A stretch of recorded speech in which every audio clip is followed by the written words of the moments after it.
Hello everyone. तो इस lecture में हम लोग वर्क एनर्जी पावर का रिवीजन करेंगे। इसमें थ्योरी को भी रिवाइज करेंगे क्विकली 5-7 मिनट में, और उसके 35 जेईई मेन लेवल प्रॉब्लम्स करेंगे। ठीक है, तो यहाँ पे मैं आपको बताया हूँ कि इस लेक्चर में क्या कवर होगा। जो 35 जेईई मेन प्रॉब्लम्स है उसमें से 5 जो है प्रीवियस ईयर के हैं, एक क्वेश्चन 2020 का भी है।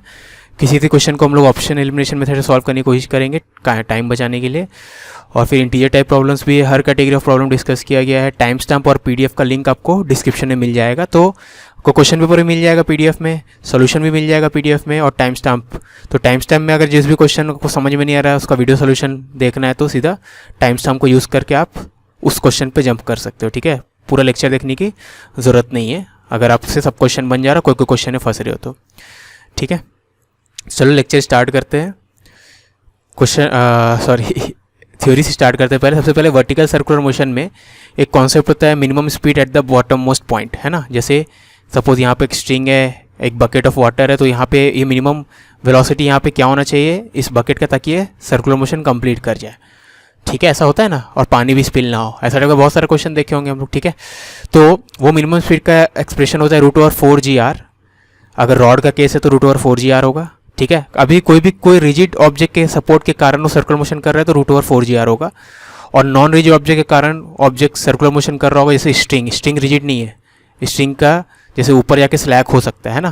तो जिसका भी स्लैक होने का चांस है हाईएस्ट पॉइंट पे, या गिरने का चांस है हाईएस्ट पॉइंट पे, उसमें √5g। और जिसका गिरने का चांस नहीं, क्योंकि रॉड वर्टिकल होके उल्टा भी हो जाए, रॉड ऐसे सोचो वर्टिकल को उल्टा भी हो जाए तब भी पार्टिकल गिरने नहीं वाला, रॉड उसको रोका रहेगा। ठीक है ना, तो जिस केस में गिरने का चांस है उस केस में √5gr होना चाहिए बॉटम मोस्ट पॉइंट पर, जिसके में गिरने का चांस है √4gr।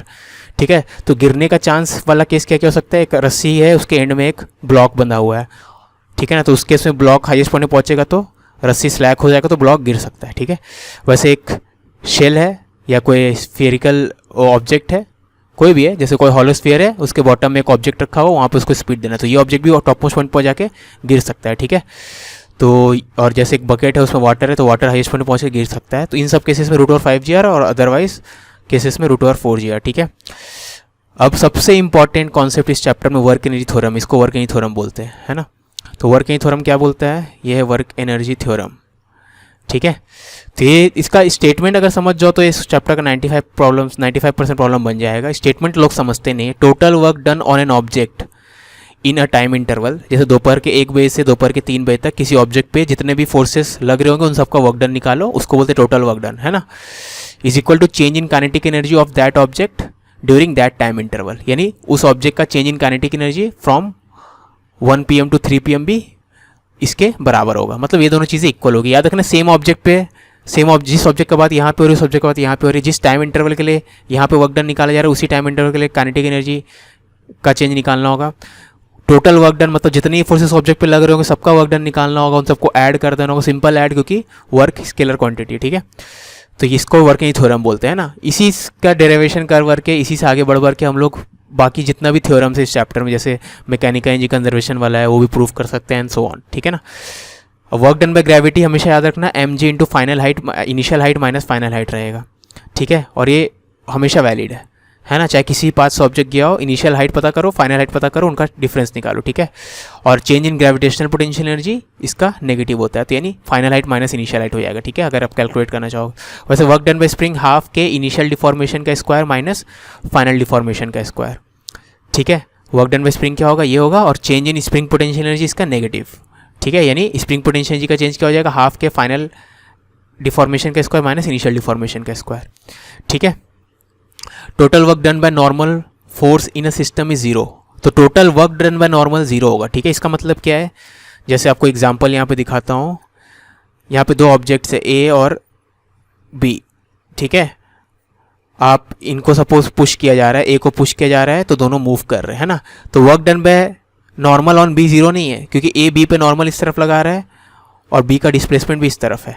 ठीक है, लेकिन B A पे नॉर्मल इस तरफ लगा रहा होगा और A का डिस्प्लेसमेंट उस तरफ है, तो ये दोनों वर्क डन पॉजिटिव नेगेटिव आके इक्वल मैग्नीट्यूड के आ जाएंगे, ओवर टोटल वर्क डन 0 होगा। समझ में आया ना, पूरे सिस्टम पे total work done by normal 0 होता है, वैसे पूरे सिस्टम पे total work done by tension भी 0 होता है। ठीक है, अब kinetic energy plus potential energy constant तभी रहेगा अगर work done bye dissipative forces 0। Dissipative forces में क्या क्या आएगा, फ्रिक्शन, ड्रैग फोर्स, वो सब चीज़ें। ठीक है ना, उसको डिसिपेटिव फोर्सेस बोलते हैं। तो उनका वर्क डन अगर 0 है तो kinetic plus potential energy constant रहेगा। इसको लिखने का तरीका एक और भी है, delta K plus delta U equal to zero, change in kinetic energy plus change in potential energy zero. इसका मतलब क्या है, अगर काइनेटिक एनर्जी बढ़ रहा होगा यानी डेल्टा के पॉजिटिव होगा तो पोटेंशियल एनर्जी घटना चाहिए ताकि डेल्टा के नेगेटिव हो, ठीक है।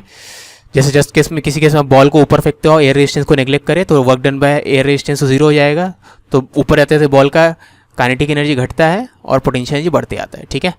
ऑल कांस्टेंट फोर्सेस जो मैग्नीट्यूड और डायरेक्शन में इक्वल है वो लोग कंजर्वेटिव होता है। कोई भी कांस्टेंट फोर्स ले लो, उसका मैग्नीट्यूड और डायरेक्शन अगर मैग्नीट्यूड और डायरेक्शन दोनों के सेंस में अगर कांस्टेंट है, मतलब उसका मैग्नीट्यूड भी कांस्टेंट है, डायरेक्शन भी कांस्टेंट है, तो वो फोर्स कंजर्वेटिव कहलाएगा, ठीक है। All central forces are conservative. Central forces मतलब ऐसे forces which are pointed towards a particular fixed point, ठीक है। जैसे अर्थ का रोटेशन अबाउट सन, तो अर्थ पे जो सन फोर्स लगा रहा है वो सन के तरफ रहेगा हमेशा, ठीक है ना, तो वो सेंट्रल फोर्सेस है। जैसे ग्रेविटेशनल फोर्स ये सेंट्रल फोर्स है ना, उसका वो भी कंजर्वेटिव होता है, ठीक है। और वर्क डन का डेफिनेशन सबसे शुरू में लिखना चाहिए था, लेकिन कोई बात नहीं, आप तो रिवाइज कर रहे हैं। तो वर्क डन का डेफिनेशन क्या है, F dot D S. D S होता है डिस्प्लेसमेंट, एफ होता है force, displacement of point of application of force to be more precise, लेकिन वो एडवांस में उसका कॉन्सेप्ट पर जरूरत पड़ता है, ठीक है। मोस्टली अगर उस पर कन्फ्यूज़ किया जा सकता है वैसे क्वेश्चंस में। तो अगर आपका फोर्स कांस्टेंट रहेगा तो उसको बाहर ले लूँगा। जब भी बोलूँगा फोर्स कांस्टेंट तो याद रखना फोर्स के ऊपर वेक्टर साइन है, मतलब मैग्नीट्यूड में constant as well as direction में, तो फोर्स बाहर हो जाएगा तो डिस्प्लेसमेंट का इंटीग्रेशन करेंगे तो स्मॉल डिस्प्लेसमेंट का टोटल डिस्प्लेसमेंट हो जाएगा, ठीक है। तो ये था थ्योरी रिवीजन। अब हम लोग क्वेश्चंस पे जंप करते हैं। क्वेश्चन नंबर 1 में a force of magnitude 30 Newton is acting alone this displaces a particle from this point two this point, यानी ये इनिशियल पोजीशन ये फाइनल पोजीशन है। तो आपसे बोला क्या गया है, आपसे बोला गया है the work done during this displacement is the work done during this displacement, ठीक है। तो ये फोर्स लग रहा है, मैग्नीट्यूड पता है, डायरेक्शन पता है, डिस्प्लेसमेंट ही पता है, तो हम लोग को वर्क डन निकालना है ना। तो सबसे पहले डिस्प्लेसमेंट निकालते हैं। डिस्प्लेसमेंट का मतलब क्या होता है, final position minus initial position. Final ये है, इनिशियल ये है ना, दिस टू दिस हो रहा है, मतलब ये फाइनल ये इनिशियल है, तो दिस माइनस दिस करो, तो एक्स का एक्स के साथ सब्ट्रैक्ट करो, 3 - 2, वाई का वाई के साथ, जेड का जेड के साथ, तो इतना आ जाएगा, ठीक है। अब फोर्स को वेक्टर फॉर्म में लिखना होगा। फोर्स क्या हो जाएगा, मैग्नीट्यूड और डायरेक्शन।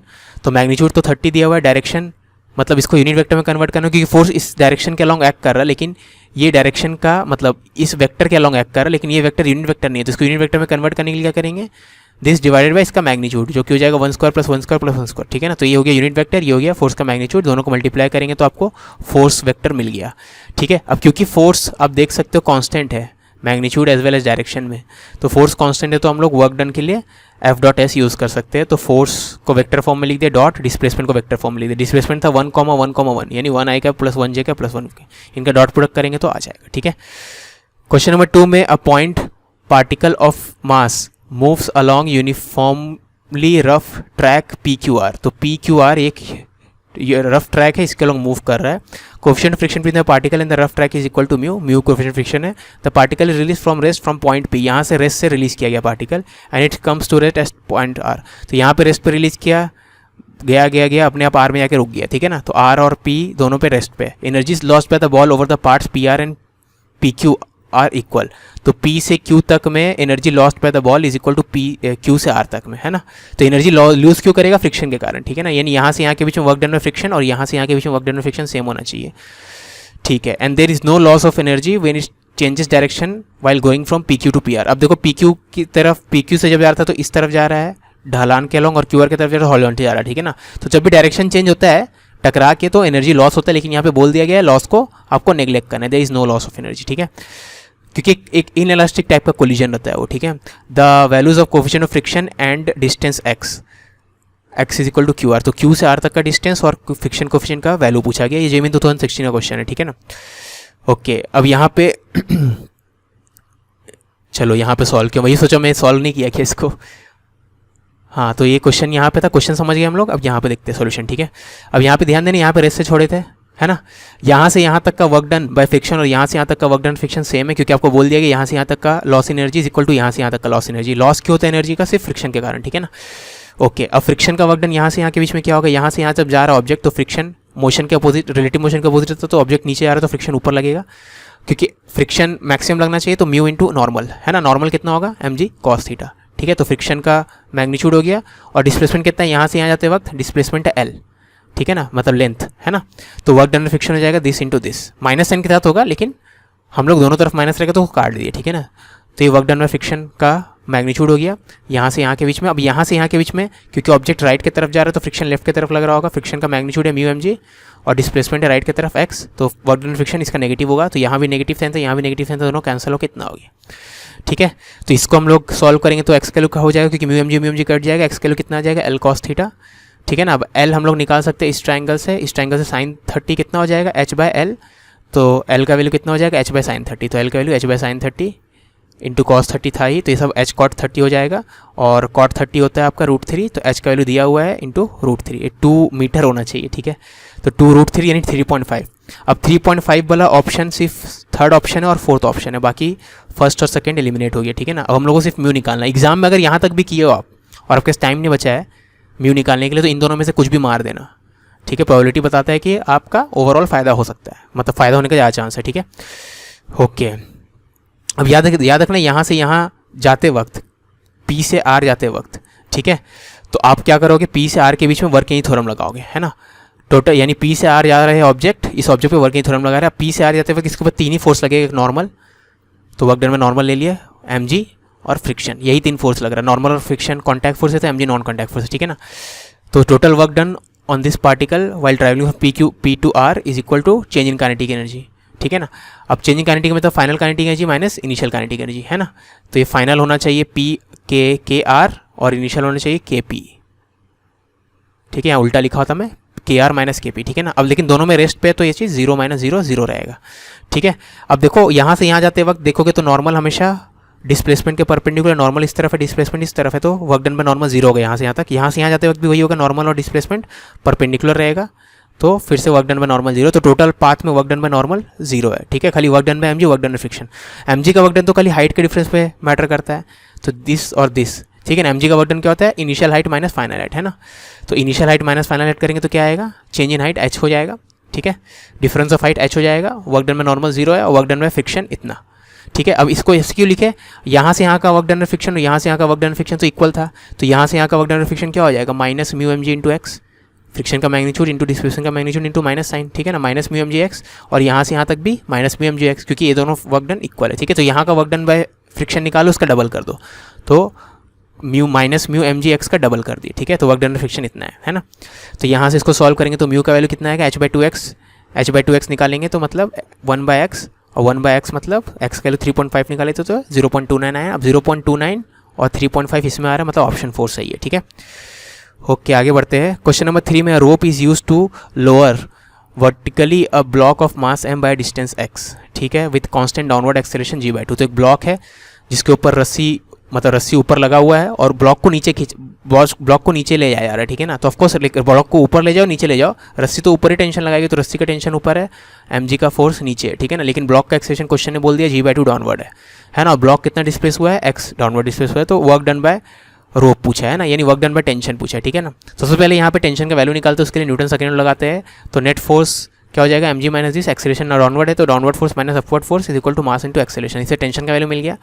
अब वर्क डन में टेंशन निकालने का, टेंशन का डायरेक्शन देखो इस तरफ है, डिस्प्लेसमेंट इस तरफ है, तो वर्क डन में टेंशन नेगेटिव आएगा, माइनस टेंशन का मैग्नीट्यूड इंटू डिस्प्लेसमेंट का मैग्नीट्यूड t इंटू एक्स। ठीक है, टेंशन का वैल्यू हम लोग निकाले थे mg/2 इंटू एक्स, तो माइनस mg x/2 यानी ऑप्शन सी सही है। In the figure shown all the surfaces are frictionless and mass of block is 1 kg। ठीक है, हर एक सरफेस फ्रिक्शनलेस है, इसका मास है 1 kg। The block and the wedge are held initially at rest, now the wedge is given है horizontal acceleration 10, तो इसको horizontally एक्सेट किया 10 से by applying a force on the wedge so that the block does not slip on the wedge. अब block जो है veg pay slip नहीं हो रहा है, यानी ब्लॉक और वेज दोनों एक साथ राइट की तरफ 10 मीटर पर सेकंड स्क्वायर से आगे बढ़ रहे हैं।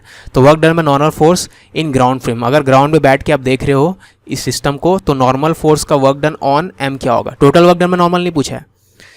ठीक है, work done by normal force on m क्या होगा ग्राउंड से देखोगे तो, है ना, तो ग्राउंड से आप इसका डिस्प्लेसमेंट निकाल लो, ग्राउंड में बैठ के इसका कितना डिस्प्लेसमेंट होगा और फिर वर्क डन का फॉर्मूला लगा देंगे। ठीक है, तो देखो यहाँ पे क्या करेंगे, हमें पता है कि ब्लॉक स्लिप नहीं हो रहा है वेज पे, यानी रिलेटिव एक्सेलरेशन 0 है, यानी acceleration of block will be equal to acceleration of wedge. जब भी बोला जा रहा है एक्सेलरेशन और ऑब्जर्वर नहीं बता रहा, मतलब विथ रिस्पेक्ट टू ग्राउंड, यानी ब्लॉक का acceleration with respect to ground और वेज का acceleration with respect to ground दोनों 10 टुवर्ड्स राइट है। ठीक है, अब हम लोग ब्लॉक का फ्री बॉडी डायग्राम बनाएंगे। क्यों बना रहे हैं, क्योंकि नॉर्मल का वैल्यू पहले निकालेंगे, है ना, और न्यूटन्स लॉ लगा के नॉर्मल मिल जाएगा तो फिर हम लोग वर्क डन में नॉर्मल निकालेंगे। ठीक है ना, अब ब्लॉक पे आप देखोगे तो इस तरफ नॉर्मल लगेगा, ठीक है। तो एक इस तरफ नॉर्मल लग रहा, और ब्लॉक के कॉन्टैक्ट में याद रखने वाली सरफेस है, तो सरफेस का कॉन्टैक्ट फोर्स नॉर्मल लगेगा, फ्रिक्शन तो लग नहीं सकता क्योंकि स्मूथ था, ठीक है। और mg लगेगा डाउनवर्ड, तो ब्लॉक पे mg डाउनवर्ड, नॉर्मल इस तरफ। तो आप देखोगे तो हॉरिजॉन्टल डायरेक्शन में सिर्फ नॉर्मल का n sin थीटा है, बाकी mg का तो कंपोनेंट नहीं आएगा। तो net force on this block along horizontal is equal to n sin theta is equal to mass into horizontal acceleration. इस ब्लॉक का हॉरिजॉन्टल एक्सेलरेशन कितना 10 है, टोटल एक्सेलरेशन भी 10 है, हॉरिजॉन्टल भी 10 है, ठीक है। तो यहाँ से n sin थीटा 10 आ गया, समझ में आई बात, ठीक है। अब डिस्प्लेसमेंट निकालेंगे, आपको कितना बोला है, √3 सेकंड्स में निकालने, ठीक है ना। तो डिस्प्लेसमेंट निकालते ब्लॉक का √3 सेकंड में, याद रखना ब्लॉक रेस्ट से स्टार्ट हुआ था, गोलो तक रेस्ट से स्टार्ट हुआ था और कांस्टेंट एक्सेलरेशन चल रहा है √3 सेकंड्स। तो √3 सेकंड्स में डिस्प्लेसमेंट निकालने के लिए ut प्लस हाफ इसको यूज़ कर देंगे, u0 है हाफ a, एक्सेलरेशन है 10 इंटू √3 का स्क्वायर, तो 15 आ गया, ठीक है। यहाँ तक समझ में आया ना, ओके। अब यहाँ पे आप देख सकते हो नॉर्मल और डिस्प्लेसमेंट के बीच का एंगल कितना है, 90 माइनस थीटा, ठीक है। तो वर्क डन में नॉर्मल क्या हो जाएगा, ns कॉस ऑफ एंगल, है ना। f डॉट एस क्या होता है, दिस डॉट दिस, मतलब इसका मैग्नीट्यूड इसका magnitude cos of this angle, तो ये हो जाएगा ns साइन थीटा, ठीक है, इंटू यानी n sine theta into s। n sine theta का वैल्यू निकाले तो 10 था और s का वैल्यू निकाले तो 15 था, तो 10 इंटू 15 150 हो गया, ठीक है। तो इसका आंसर क्या हो जाएगा, C। क्वेश्चन नंबर 5 में particle is move from this to this, यानी इनिशियल पोजीशन या फाइनल पोजीशन, और फोर्स एक्टिंग इतना है, ठीक है, for 2 paths, okay. Path 1 is OP, path 2 is OP, ठीक है। तो पहला पाथ में डायरेक्टली O से P गया, दूसरे पाथ में O से Q गया, फिर Q से P गया। तो पहले पाथ के अलॉन्ग जब गया तो वर्क डन W1 था, दूसरे पाथ के अलॉन्ग जब पार्टिकल गया तो उसके ऊपर वर्क डन W2 है, तो W1 W2 में क्या रिलेशन, ठीक है। अब आप देखोगे तो ये फोर्स एक कांस्टेंट है, और हमें पता है कांस्टेंट क्यों है, क्योंकि x और y या t वो सब पे डिपेंड नहीं कर रहा, ठीक है ना। तो ये फोर्स कांस्टेंट है, मतलब कांस्टेंट फोर्स तो कंजर्वेटिव होता है, और कंजर्वेटिव फोर्स का work done between 2 parts does not depend on path, यानी इस केस के लिए आंसर क्या हो जाएगा, A। चाहे किसी पाथ से जाए, O से P घूम फिर के जाए, ऐसे जाए, कैसे भी जाए, वर्क डन सेम आएगा, तो A हो जाएगा, ठीक है। क्वेश्चन नंबर 6 में bicyclist comes to a skidding stop in 10 metre, तो एक बाइसाइकिल 10 मीटर चलते चलते रुक गया। During this process force on the bicycle due to the road is 200 newton, okay, and is directed opposite to the motion, of course. तो bicycle अगर right जा रहा है तो फोर्स लेफ्ट की तरफ लगाओ, तो work done by the cycle on the road, ठीक है। तो work done by cycle on road will भी क्या होगा, equal to force by cycle on road into displacement of road, लेकिन रोड का डिस्प्लेसमेंट 0 है, ठीक है। तो आंसर क्या हो जाएगा, 0। तो ऑप्शन क्या हो जाएगा, C, है ना। रोड का तो डिस्प्लेसमेंट 0 है ना, ठीक है ना। तो आपका साइकिल के कारण रोड पे कितना वर्क होगा, 0, ठीक है। ये मत सोचना कि थर्ड लॉ वैलिड रहता है यहाँ पे, थर्ड लॉ मतलब उस sense work done by road on cycle will equal to work done by cycle on road, वो मत मानना, वैसा नहीं होता कहीं भी, ठीक है ना। वो फोर्स में होता है वैलिड, वर्क डन में नहीं होता है, ठीक है ना। Work done by A on B is not necessarily equal to work done by B on A, ठीक है ना। जरूरी नहीं कि work done by A on B is not necessarily equal to B on A, ठीक है। Question number 7 में body of mass 0.5 kg travels in straight line with velocity given by this, जहाँ पे एक कांस्टेंट है, x उसका position, x sorry उसका displacement, ठीक है, a का वैल्यू दे दिया है। तो work done by the net force का work done, in total work done, ठीक है, total work done during its displacement from x equal to 0 to x equal to 2, है ना। तो total work done equal to change in kinetic energy, change in kinetic energy मतलब half m final speed का square minus initial speed का square, ठीक है ना। अब हम लोग जा रहे, पार्टिकल जा रहा है 0 टू 2, यानी फाइनल स्पीड मतलब speed at x equal to 2 और इनिशियल स्पीड मतलब speed at x equal to 0, ठीक है। तो हाफ m का वैल्यू 0.5 है, फाइनल स्पीड मतलब speed at x equal to, तो स्पीड का formula as a function of x दिया, x का वैल्यू 2 पुट कर दो, ठीक है। तो यहाँ a इंटू 2 की पावर 3/2 उसका स्क्वायर करेंगे तो a स्क्वायर इंटू 2 क्यूब हो जाएगा, a square into 2 cube minus, वैसे x इक्वल टू 0 यहाँ पे पुट करेंगे तो स्पीड 0 आएगा, तो ये हो गया, ठीक है ना। तो इसको सॉल्व करेंगे तो कितना आ जाएगा, 2a स्क्वायर, अब a का वैल्यू आपको दिया होता 5, तो 5 पुट करेंगे तो 50 आ गया, यानी ऑप्शन B सही है, ठीक है। क्वेश्चन नंबर 8 में a man who is running has half the kinetic energy of the boy of half his mass, तो kinetic energy of man is half of kinetic energy of boy, question में बोला गया है। The man speeds up by 1 metre पर second and then has same kinetic energy at boy, है ना, यानी new kinetic energy of man is equal to old kinetic energy of boy, ठीक है, ओके। अब यहाँ से हम देख सकते हैं कि काइनेटिक एनर्जी ऑफ इन दोनों से अब इसका रेशियो ले तो kinetic energy of man, new kinetic energy of man will be 2 times of old kinetic energy of man, ठीक है। अब new kinetic energy of man हो जाएगा half mass of man into new speed of man का square is equal to 2, और new speed of man क्या हो जाएगा v+1, क्योंकि स्पीड v1 से बढ़ाता है ना, तो इनिशियल स्पीड अगर v था तो न्यू स्पीड v+1, ठीक है ना। Twice of old kinetic energy of man हो जाएगा हाफ m ओल्ड स्पीड का स्क्वायर, ठीक है। जिसको सॉल्व करेंगे तो v का वैल्यू हम लोग को मिल जाएगा √2+1, यानी ऑप्शन डी सही है, ठीक है। तो ये शीट हो गया। हाँ, अब नेक्स्ट पेज में चलते हैं, क्वेश्चन नंबर 8 तक हुआ है ना, ओके। क्वेश्चन नंबर 9, ठीक है। क्वेश्चन नंबर 9 में a person trying to lose weight by burning fat lifts a mass of 10 kg up to a height of 1 metre और इस इतना ये काम कितने देर बाद कर रहे हो, 1000 टाइम्स किया, ठीक है। 10 kg का मास को 1 मीटर ऊपर उठा रहा है और 1000 टाइम्स कर रहा है। Assuming that potential energy lost each time he lowers the mass. अब मास को ऊपर से नीचे कर रहा है, ये मास है, मास को यहाँ से यहाँ उठा रहा है 1 मीटर, ठीक है। वापस तो मास को यहाँ लाना पड़ेगा ना, तभी ना फर्दर उठा सकता है वो, है ना। कि 2 बार 3 बार लगातार उठा भी ले, मान लो मैन का हाइट उतना रहता भी नहीं, लेकिन 1000 टाइम्स तो लगातार ऊपर नहीं उठा सकता ना, तो उसको मास को नीचे लाना पड़ेगा, ठीक है ना। और क्वेश्चन ने बोल दिया है कि मास को नीचे लाते वक्त जो ग्रेविटेशनल पोटेंशियल एनर्जी का गेन है उसको आपको नेग्लेक्ट करना है, क्योंकि वो बर्बाद हो जा रहा है, डिसिपेट हो जा रहा है, ठीक है ना। तो मतलब ब्लॉक का नीचे वाला मोशन को आपको नेग्लेक्ट कर देना, मतलब यही है, ठीक है ना। तो कंसिडर ओनली अपवर्ड मोशन, यानी forget about lowering of the block, ठीक है। तो हम लोग क्या मानेंगे, यहाँ से यहाँ ले गया, फिर यहाँ से यहाँ ले गया, फिर यहाँ से यहाँ, नीचे कैसे आ रहा है उसका टेंशन ले लेना, नीचे आते वक्त वर्क डन वगैरह का टेंशन ले लेना, ठीक है। How much fat will he use up considering the work done only when the weight is lifted. यहाँ पे एक एक्स्ट्रा फिर से बोल दिया, खाली ऊपर ले जाते वक्त ही वर्क डन देखना है आपको, ठीक है। अब एक इन्फॉर्मेशन दिया है कि फैट सप्लाइज इतना joule of energy for 1 kg of burning of fat, ठीक है, with efficiency this much and so on, ठीक है। ये जेईई 2016 का क्वेश्चन है ना। तो हम लोग आउटलाइन बता देते हैं। सबसे पहले हम लोग निकालते हैं कि इतना बार इतने kg मास को 1 मीटर ऊपर ले आने पे कितना वर्क डन मैन करेगा, ठीक है ना। तो work done by man in 1 lift equal to mgh हो जाएगा, work done by man in 1000 lift हो जाएगा 1000 इंटू mgh, ठीक है ना। अब यही हो जाएगा mechanical energy lost by man, ठीक है, ये एनर्जी तो मैन लूज करेगा ना, ठीक है। अब आपको क्वेश्चन में बोल दिया गया है कि mechanical energy lost by man is same as 20% of fat energy, ठीक है ना। यानी फैट लॉस करने से जो अगर 100 जूल ऑफ एनर्जी डेवलप हो रहा होगा तो उसका सिर्फ 20% यानी 20 joule of energy mechanical energy के फॉर्म में मैन यूज़ कर सकता है, ठीक है। क्वेश्चन ने बोला है, मैं नहीं बोल रहा हूँ, है ना। एफिशिएंसी कितना बोला, 20%, ठीक है ना। तो पहले हम लोग मैकेनिकल एनर्जी लॉस पे मैन निकालते हैं, ठीक है। तो ये दोनों इक्वल है, मतलब क्या है, 1000 mgh is equal to 20% of fat loss energy, ठीक है ना। तो फैट लॉस एनर्जी क्या हो जाएगा, 5 टाइम्स ऑफ दिस, क्योंकि 20% मतलब 1/5 होता है, यानी फैट लॉस एनर्जी यानी energy lost due to burning of fat क्या हो जाएगा, 5 टाइम्स ऑफ दिस, यानी 5000 mgh। समझ में आई बात, ठीक है ना। मैन जितना लूज़ किया उसका 5 गुना ज़्यादा एनर्जी फैट में बर्न हुआ है, ठीक है ना। तो energy lost by burning of fat, ठीक है, is equal to 5 times of this. Lost बोले कुछ भी बोलो, ठीक है, 5 टाइम्स ऑफ दिस, है ना, इतना आ गया।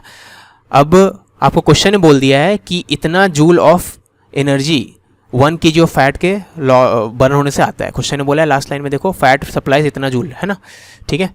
तो यानी इतना इतना इतना एनर्जी के लिए इतना फैट बर्न करना पड़ेगा। तो हम लोग को तो कितना एनर्जी चाहिए, अभी फैट से इतना चाहिए, तो इतना एनर्जी के लिए कितना करना पड़ेगा, यूनिटी मेथड लगा देंगे। यूनिटी मेथड लगाएंगे तो देख लो, दिस बाय दिस इंटू 100 हो जाए, this by this into this हो जाएगा, तो उससे इतना आ जाएगा, ठीक है। तो इसको कैलकुलेट करेंगे, एम जी और एच का वैल्यू पुट कर दो इसमें, कैलकुलेट करेंगे तो इतना आएगा, यानी ऑप्शन कौन सा है ये, 12.89, मतलब ऑप्शन 1, ठीक है।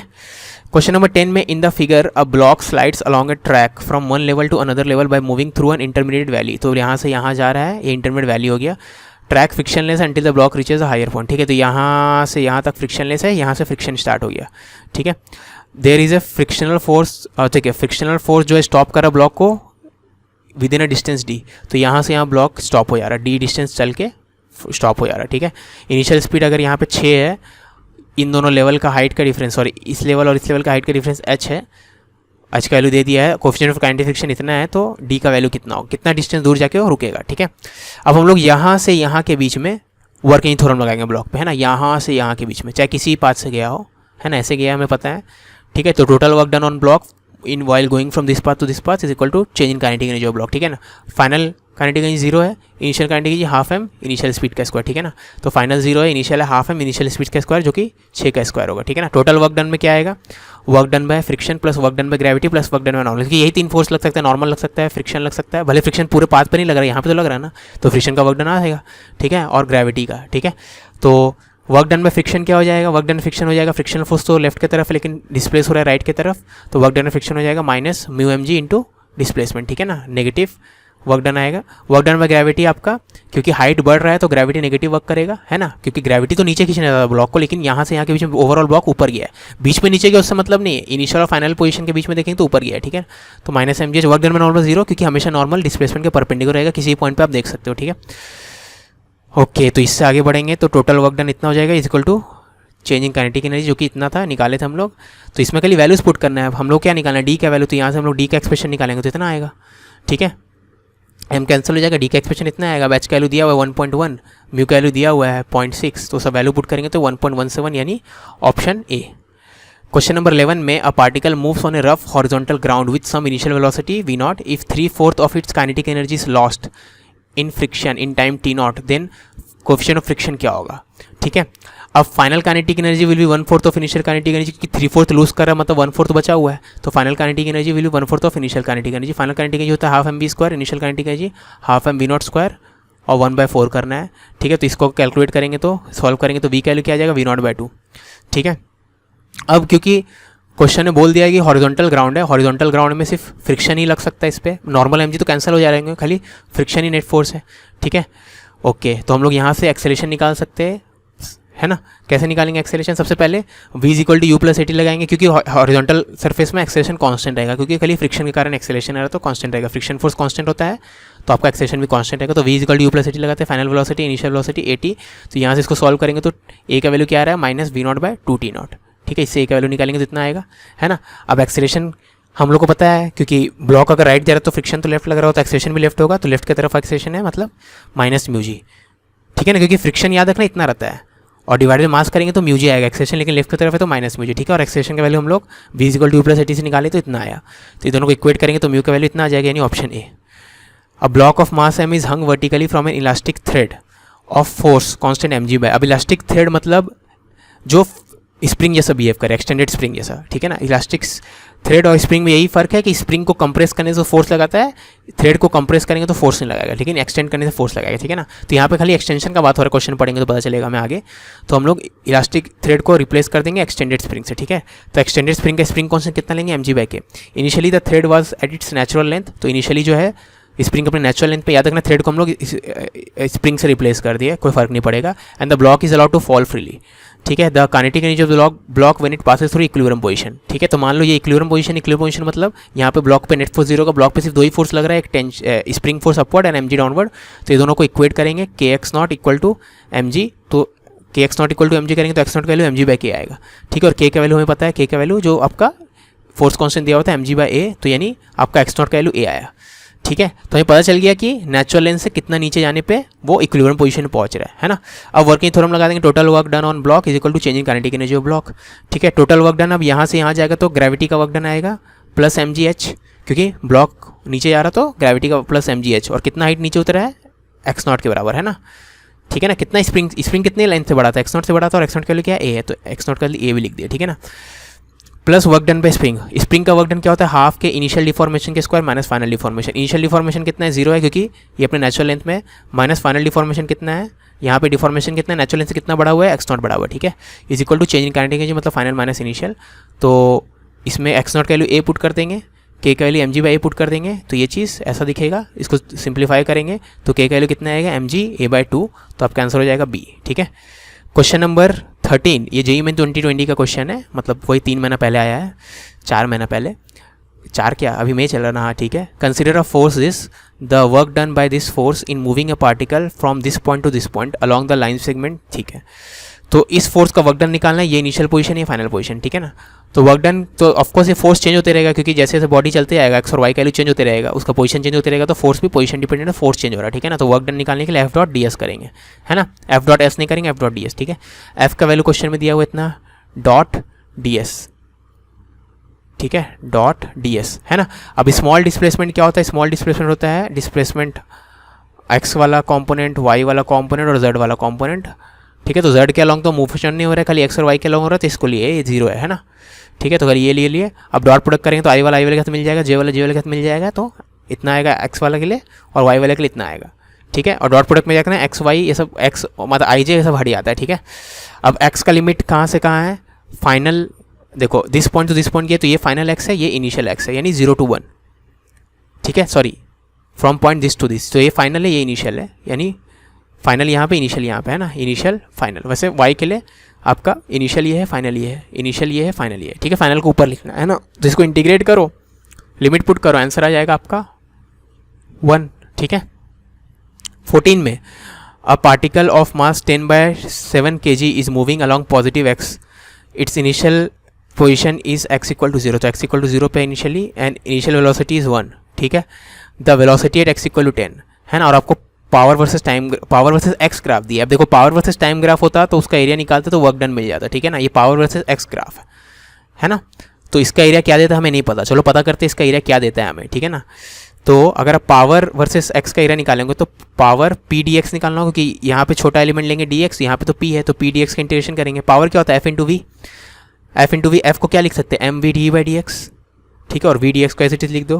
फोर्स क्या होता है मास इंटू एक्सेलरेशन, एक्सेलरेशन को v d by d x भी लिख सकते हैं, डी बाई डी टी भी लिख सकते हैं, लेकिन हम लोग टाइम नहीं लाना चाहते क्योंकि एक्स ऑलरेडी है, ठीक है। तो यहाँ से एक्स एक्स कट गया तो M we square d v आ गया, है ना। तो यानी पावर वर्सेस एक्स का जो ग्राफ रहेगा उसका एरिया लेंगे तो मतलब उसका एरिया या इंटीग्रल जो लेंगे वो ऐसा दिखेगा, है ना, m we square d v, ठीक है ना। अब पी डी एक्स का इंटीग्रेशन मतलब क्या, एरिया अंडर दिस ग्राफ, ठीक है, यानी area is equal to m we square d v, क्योंकि ये दोनों इंटीग्रेशन सेम है, ये आपको एरिया दे देगा और इसको कैलकुलेट कर लेते हैं m we square d v, ठीक है ना। अब इसमें वी के टर्म्स में लिमिट पुट करना है, इनिशियल वेलोसिटी आपको क्वेश्चन में बोल दिया 1 है और फाइनल वेलोसिटी पता करना है, ठीक है। तो 1 to v कर देंगे, इनिशियल 1 है फाइनल v, ठीक है ना। एरिया अंडर द ग्राफ, है ना। अब याद रखना हम लोग को 0 to 10 तक का एरिया निकालना होगा, क्योंकि आपको x इक्वल टू 10 पे स्पीड पूछा था, ठीक है ना। तो पूरा एरिया निकालेंगे, ठीक है। यहाँ पे जो लिमिट पूछ करे उसी के हिसाब से यहाँ पे भी लिमिट पुट करना होगा, है ना। तो x वेलोसिटी 0 कब था, x इक्वल टू 0 पे, और वेलोसिटी कब पूछा गया x इक्वल टू 10 पे, ठीक है ना। तो 0 to 10 यानी ये पूरा एरिया निकालना होगा, है ना। अब ट्रिपीजियम का एरिया क्या होता है, half sum of parallel sides, इसका लेंथ 4 है, 2 है, इसका लेंथ 4 है, तो sum of parallel side 2 + 4 into distance between them, तो इन दोनों पैरेलल साइड्स के बीच का डिस्टेंस कितना है 10 है, ये लेंथ कितना है 10 है ना, ठीक है, ये लिख दिया। तो इसको कैलकुलेट करेंगे तो कितना आएगा, इसको पहले इंटीग्रेट करते हैं। मास आपको दे दिया 10/7, है ना, मास कितना दिया हुआ 10/7, यहाँ भी दिया हुआ है ना, और वी स्क्वायर का v³/3 हो जाएगा, लिमिट पुट करेंगे 1 और v, तो इतना आ जाएगा, ठीक है। दिस इक्वल टू दिस कर दो तो आपको कैलकुलेट करोगे तो v का वैल्यू 4 आ जाएगा, यानी ऑप्शन ए, ठीक है। क्वेश्चन नंबर 15 में the component of force acting on a particle are varying according to the graphs. अब यहाँ पे फोर्स वर्सेस डिस्प्लेसमेंट का ग्राफ नहीं है, फोर्स वर्सेस एक्स मतलब एफ एक्स वर्सेस एक्स का ग्राफ दिया हुआ है, एफ वाई वर्सेस वाई का ग्राफ दिया है, एफ जेड वर्सेस जेड का ग्राफ दिया हुआ, ठीक है। पार्टिकल जो है टू रीच एट दिस, यानी ये फाइनल पोजीशन है, फ्रॉम पॉइंट दिस, ये फाइनल है, ये इनिशियल है, ठीक है, ये फाइनल है, कलर का इंक, ये फाइनल है, ये इनिशियल है, ठीक है। The particle moves on path parallel to x y and z, the work done by this, ठीक है।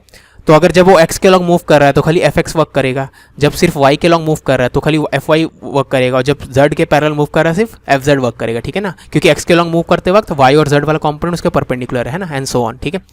तो आप क्या करोगे, आपको पता है टोटल वर्क डन अगर निकालना है आपको, तो आप क्या करोगे एफ डॉट डी एस, ठीक है ना। अब एफ को f x f y f z लिख सकते हो, डी एस को d x d y d z वैसे लिखेंगे, डॉट प्रोडक्ट निकालेंगे तो एफ एक्स डी एक्स आ जाएगा, एफ वाई डी वाई आ जाएगा, एफ जेड डी जेड आ जाएगा, ठीक है।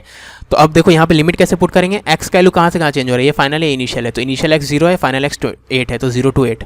वैसा वाई के लिए इनिशियल वैल्यू 5 है, फाइनल 20 है, तो 5 to 20। जेड के लिए इनिशियल 12 है, फाइनल 0 है, तो 12 to 0, ठीक है।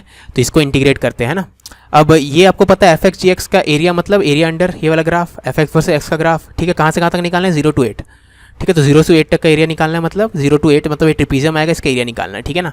अब एरिया निकालने के लिए इसका लेंथ तो पता है 10 है, लेकिन इसका लेंथ नहीं पता, ये वाला हाइट नहीं पता, तो उसके लिए हम लोग इस एंगल का सहारा लेंगे। तो tan 37 क्या हो जाएगा, इस ट्रायंगल में देखो tan 37 हो जाएगा this height minus divide by this height, ये हाइट कितना हो जाएगा, टोटल हाइट अगर h है, ये वाला हाइट तो स्मॉल हाइट 10 है, तो ये वाला हाइट हो जाएगा h - 10, h - 10 डिवाइडेड बाई 8, तो h - 10 डिवाइडेड बाई 8 करेंगे तो इससे आपको h का वैल्यू मिल जाएगा 16, ठीक है। तो ये वाला हाइट आ गया 16। अब इसका एरिया निकाल सकते हैं, half sum of parallel sides 10 + 16 into distance between the parallel side which is 8, ठीक है। तो ये हो जाएगा 104, यानी इसके अंदर का एरिया 104 आ गया, ठीक है। वैसे इसमें एरिया निकालना है एफ वाई के केस में, कहाँ से कहाँ तक एरिया निकालना है, 5 से 20 तक, तो 5 ये है, 20 ये है, ठीक है। तो याद रखना ग्राफ आपको 20 तक दिया भी नहीं था, हम लोग एक्सटेंड कर दिए ग्राफ को, ठीक है। तो एक्सटेंड करेंगे तो ऐसा आएगा, है ना। मान लेना कि इन्फिनिटी तक है, वो माना गया है, ठीक है। ये भी जैसे इन्फिनिटी से इन्फिनिटी तक ऐसा कुछ है मान लो, ठीक है। जिसको एक्सटेंड के यहाँ तक आ गया, तो 5 से 20 तक का एरिया देखते हैं, तो ये वाला एरिया निकालना होगा पूरा, ठीक है। अब ये वाला एरिया निकालने के लिए पहले देखो यहाँ पे पहले सिमिलर ट्रायंगल्स निकालते हैं, ये वाला small triangle is equal to ये वाला बी वाला ट्रायंगल है, सिमिलर ट्रायंगल के फॉर्म में, है ना। तो ये वाला स्मॉल ट्रायंगल का हॉरिजॉन्टल देखेंगे तो 5 है, वर्टिकल देखेंगे तो h है ना। और वर्टेड ट्रायंगल का क्योंकि सिमिलर है तो इसका हॉरिजॉन्टल आपका 15 है, इसका 20 है, वर्टिकल तो 15 है 20 इक्वल टू, ठीक है ना। जो सिमिलर ट्रायंगल में करते हैं horizontal by horizontal is equal to vertical, या horizontal vertical is equal to horizontal vertical for this, ठीक है। तो इससे आपको ये मिल जाएगा। फिर दूसरी बात, ये वाला ट्रायंगल और ये वाला ट्रायंगल भी सिमिलर है, ठीक है। तो यानी इसके लिए क्या लिखेंगे, इसका हॉरिजॉन्टल कितना है, इसका हॉरिजॉन्टल है 15 और 5 का डिफरेंस 10, और इसका वर्टिकल है h1, ठीक है। ये मान लो कितना h1 है, तो 10/h1, ठीक है ना। तो यहाँ से h और h1 का वैल्यू मिल जाएगा, दिस इक्वल टू दिस करेंगे तो h1 का वैल्यू मिल जाएगा, दिस और इक्वल टू दिस करेंगे तो h का वैल्यू मिल जाएगा, ठीक है। तो अब देखो ये वाला बड़ा ट्रायंगल का एरिया निकालेंगे, छोटा ट्रायंगल का एरिया निकालेंगे, दोनों सब्ट्रैक्ट करेंगे क्योंकि ये पॉजिटिव एरिया होगा और ये नेगेटिव एरिया होगा, ठीक है ना। तो बड़ा ट्रायंगल का एरिया क्या हो जाएगा, half into base into height, half into base कितना है 10 है और हाइट कितना है h1 की वैल्यू कितना था 40/3, ठीक है ना, माइनस इसमें इसका एरिया नेगेटिव में लेंगे, हाफ इंटू बेस कितना है इसका 5 है और हाइट कितना h है, h का वैल्यू कितना था 20/3, इसको पुट कर दिए तो एरिया कितना आ गया 50 आ गया, ठीक है ना। तो ओवरऑल यहाँ भी एरिया पॉजिटिव है, यहाँ भी पॉजिटिव है, ठीक है ना। लास्ट केस में FZ वर्सेस डस्ट का एरिया निकालना है फ्रॉम 12 to 0, ठीक है। अब देखो यहाँ पे क्या था, बढ़ रहा था, यहाँ भी बढ़ रहा है लेकिन यहाँ घट रहा है, और जब भी घटता है, ठीक है ना, तो आप सिंपल ये एरिया नहीं निकाल सकते, ये वाला एरिया निकालने का तो उसको माइनस साइन पुट करोगे, ठीक है ना। मतलब क्या है, सबसे पहली बात ये वाला एरिया आप पढ़े हो कैलकुलस में रटे हो या नॉर्मली रटे हो कि एरिया अगर बिलो हॉरिजॉन्टल एक्सिस होता है तो नेगेटिव होता है, ठीक है। तो एक माइनस साइन डाले क्योंकि इट इज़ बिलो हॉरिजॉन्टल, है ना। दूसरा माइनस साइन क्यों डाले, क्योंकि लिमिट यहाँ घट रहा है, 12 to 0 जाना है, इसमें लिमिट बढ़ रहा था, ठीक है। तो लिमिट उल्टा हो जाता तो माइनस साइन एक और आता है ना, तो जब लिमिट बढ़ते रहते तो कुछ डालने की जरूरत है, लिमिट जब घट रहा है तो उल्टा, मतलब 12 to 0 लिमिट घट रहा है तो एक माइनस साइन डालेंगे, ठीक है ना। तो लिमिट डिक्रीज हो रहा है उसके कारण एक minus sign, area below x axis है उसके कारण एक माइनस साइन, ठीक है। तो ये माइनस माइनस मिलके प्लस हो जाएगा, तो मैग्नीट्यूड ऑफ एरिया क्या हो जाएगा, half into base into height, base 12 है हाइट 16 है तो 96 हो गया। समझ में आई बात, ठीक है। तो 104, 50 और 96, तो इन सबको ऐड करेंगे तो 250 आएगा, तो टोटल वर्क डन कितना हो जाएगा 250, यानी ऑप्शन सी, ठीक है। ओके, ये शीट भी हो गया, नेक्स्ट में जाते हैं।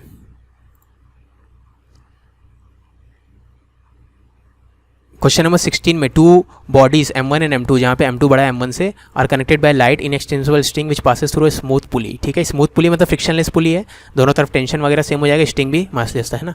Instantaneous power delivered by the external agent to pull M1 को पुल किया जा रहा है, मतलब M1 का वेलोसिटी डाउनवर्ड है विथ कांस्टेंट वेलोसिटी, ठीक है, v, है ना। तो M1 को पुल किया जा रहा है नीचे कांस्टेंट वेलोसिटी v से, ठीक है। अब यहाँ पे ध्यान देना, कांस्टेंट वेलोसिटी से जल ऑब्जेक्ट मूव हो रहा है, इसका मतलब नेट फोर्स 0 होगा, ठीक है ना। तो M2 का फ्री बॉडी डायग्राम बनाएंगे तो M2 पे क्या आएगा, M2g डाउनवर्ड और टेंशन अपवर्ड, M2 पे नेट फोर्स 0 मतलब T इक्वल टू M2g। वैसे M1 पे आप लगा रहे हो F डाउनवर्ड, M1g डाउनवर्ड, अर्थ लगा रहा होगा टेंशन अपवर्ड, ठीक है। इस पर भी नेट फोर्स 0 होगा, मतलब tension is equal to M1g plus F, ठीक है, F एक्सटर्नल जो भी नाम है ना। अब टेंशन इन दोनों को इक्वेट कर देंगे तो आपको F एक्सटर्नल कितना मिल जाएगा, M2 माइनस M1g, ठीक है ना। अब power of external force downward है, वेलोसिटी भी डाउनवर्ड इस ब्लॉक का, तो पावर क्या हो जाएगा F डॉट V, दोनों सेम डायरेक्शन में तो FB, simply FB cos theta मतलब cos 0 मतलब FB, है ना। तो FB cos 0, F एक्सटर्नल का वैल्यू निकाल चुके, इंटू V का वैल्यू क्वेश्चन में दिया हुआ, तो इससे आंसर आ जाएगा M2 minus M1 into GV, यानी ऑप्शन सी, ठीक है। क्वेश्चन नंबर 17 में assume the aerodynamic drag force on a car is proportional to speed, ठीक है। अब देखो कार चलता है तो उस पर एयर रेजिस्टेंस के कारण जो फोर्स लगता है उसको एरोडायनामिक ड्रैग फोर्स बोलते हैं। कार मान लो आगे चल रहा है, ठीक है ना, तो उसके ऊपर ड्रैग फोर्स पीछे लग रहा होगा, है ना, और रोड के कारण फोर्स आगे लग रहा होगा, तभी तो कार मतलब इस फोर्स के होते हुए भी आगे जा पा रहा है, ठीक है, स्लो डाउन नहीं हो रहा है ना, ठीक है। If the power output from the engine is doubled, ठीक है, then the maximum speed of the car is, ठीक है। अब मैक्सिमम स्पीड पे आपका dy/dt 0 होगा, dy/dt 0 है मतलब एक्सेलरेशन 0 है, एक्सेलरेशन 0 है मतलब नेट फोर्स 0 है, ठीक है। याद रखना V मैक्स कब होगा जब dy/dt 0 है, एक्सेलरेशन मैक्सिमम है, एक्सेलरेशन मैक्सिमम मतलब क्या होगा, ये दोनों फोर्स एक दूसरे के इक्वल है ना, अपोजिट होंगे, ठीक है ना। अपोजिट तो हम लोग पहले प्रूफ कर चुके हैं, इक्वल भी होंगे मैग्नीट्यूड में, ठीक है ना। यानी force by road on the car will be equal to force by dissipative force, है ना, उसका मैग्नीट्यूड वाइज दोनों इक्वल है ना, डायरेक्शन में इक्वल नहीं, मैग्नीट्यूड वाइज इक्वल है, ठीक है। अब पावर ऑफ इंजन आपका सिंपली होता है force by road on the car into V, ठीक है ना, क्योंकि याद रखना इंजन के कारण चक्का रोटेट होना चाहेगा, और चक्का रोटेट होना चाहेगा तो तभी रोड चक्का पे फोर्स लगा पाएगा, अदरवाइज चक्का स्लिप करने लगेगा, ठीक है ना। तो ये जो फोर्स बाय रोड है वो इंटू V करेंगे तो पावर ऑफ इंजन मिलेगा, ठीक है। क्योंकि जितना कस के आपका इंजन, जितना पावरफुल इंजन होगा उतना ज़्यादा रोड फोर्स लगाएगा गाड़ी में, ठीक है ना, उसको एक्सेलेरेट करने के लिए, स्पीड बढ़ाने के लिए, जो भी है। तो पावर ऑफ इंजन हो जाएगा FR इंटू V, ठीक है। अब FR और FD इक्वल था तो FD इंटू V, और क्वेश्चन ने बोल दिया कि drag force is proportional to V, ठीक है। तो FR को FD से रिप्लेस किया इस रिलेशन से, और ड्रैग फोर्स जो है V के प्रोपोर्शनल, तो ये खुद V के प्रोपोर्शनल है, तो पूरा चीज़ क्या हो जाएगा V स्क्वायर के प्रोपोर्शनल, यानी power of engine is V square के प्रोपोर्शनल, यानी V is proportional to square root of power of engine, ठीक है ना। यानी V1 by V2 equal to square root of power of engine divide by new power of engine, है ना, दोनों cases के लिए, दो केस का V को कंपेयर करेंगे, दो केस का पावर ऑफ इंजन, है ना। पावर ऑफ इंजन डबल किया गया, क्वेश्चन में बोला गया, तो ओल्ड डिवाइड बाय न्यू, इतना इस फैक्टर का आएगा, यानी न्यू हो जाएगा √2 टाइम्स ओल्ड, यानी इंक्रीज बाय फैक्टर ऑफ √2, ठीक है। क्वेश्चन नंबर 18 में a particle is placed at the origin and a force F equal to kx is acting on it where k is positive, ठीक है। If u is 0, u at x equal to 0 is 0, the graph of ux versus x will be, ठीक है। अब हमें पता है कि change in potential energy is equal to negative of work done by conservative force, ठीक है। यहाँ पे कंजर्वेटिव फोर्स यही होगा, और कोई फोर्स मेंशन नहीं है तो यही होगा कंजर्वेटिव फोर्स, ठीक है। है ना। तो वर्क डन बाय कोई फोर्स क्या होता है, एफ डी एक्स का इंटीग्रेशन, और माइनस साइन था तो माइनस साइन पुट कर दिए, ठीक है ना। एफ का वैल्यू दिया हुआ क्वेश्चन में के एक्स, एफ का वैल्यू के एक्स पुट कर दिए, ठीक है। दोनों तरफ इंटीग्रेट करेंगे तो डी यू का इंटीग्रेशन हो जाएगा यू माइनस जीरो, क्योंकि एक्स इक्वल टू जीरो पे यू का वैल्यू जीरो है, क्वेश्चन में बोला गया एक्स इक्वल टू जीरो पे यू का वैल्यू जीरो है, और एक्स इक्वल टू एक्स पे यू का वैल्यू यू है मान लो, ठीक है। तो ये इंटीग्रेट करेंगे तो यू माइनस जीरो आ जाएगा, यू इक्वल टू इसको इंटीग्रेट करेंगे, एफ का वैल्यू पुट कर लेते के एक्स, और के एक्स को इंटीग्रेट करेंगे तो माइनस हाफ के एक्स स्क्वायर, ठीक है ना। अब ये डाउनवर्ड पैराबोला होगा, माइनस हाफ के एक्स स्क्वायर मतलब ऐसा वाला पैराबोला, ठीक है। अपवर्ड पैराबोला ये है, डाउनवर्ड ये है, तो नेगेटिव साइन है, तो ये होना चाहिए, ऑप्शन ए करेक्ट है ना। 19 में 2 इंक्लाइंड फ्रिक्शनलेस ट्रैक्स, तो 2 ट्रैक्स है, दोनों इंक्लाइन है, 1 ग्रेजुअल, ये ग्रेजुअल है धीरे धीरे नीचे जा रहा है, और ये स्टीप है अचानक से, मतलब बहुत ज़्यादा ढलान है इसका, ठीक है। From A 2 stones are allowed to slide, ठीक है। ए से फ्रॉम रेस्ट 2 स्टोन को फेंका छोड़ा गया है, ऑन एक इस ट्रैक पर दूसरे को इस ट्रैक पे, कौन सा स्टेटमेंट सही है, ठीक है। अब तो आप इसको मतलब इंट्यूशन से कर सकते हो, क्योंकि इसका ढलान आपको क्या दिख रहा है, इसका ढलान आपको, चलो क्वेश्चन इससे करते हैं, इंट्यूशन से सबको समझ में नहीं आएगा। अब क्योंकि हमें पता है कि इंक्लाइन प्लेन पे चलते वक्त एक्सेलरेशन कांस्टेंट रहता है, एक्सेलरेशन कांस्टेंट है तो s equal to u t plus half t square use कर सकते हैं, ठीक है ना। और क्योंकि यू जीरो है तो s equal to half a t square. अब s equal to half a t square का मतलब क्या होता है, s equal to half a t square, यहाँ मार्कर ऑन नहीं था क्या, तो आपको समझ में आ रहा था क्या, ठीक है होगा। S equal to half a t square, ये कितना क्वेश्चन नंबर था, 19 था ना, यहाँ पे समझ में आ गया होगा, ठीक है।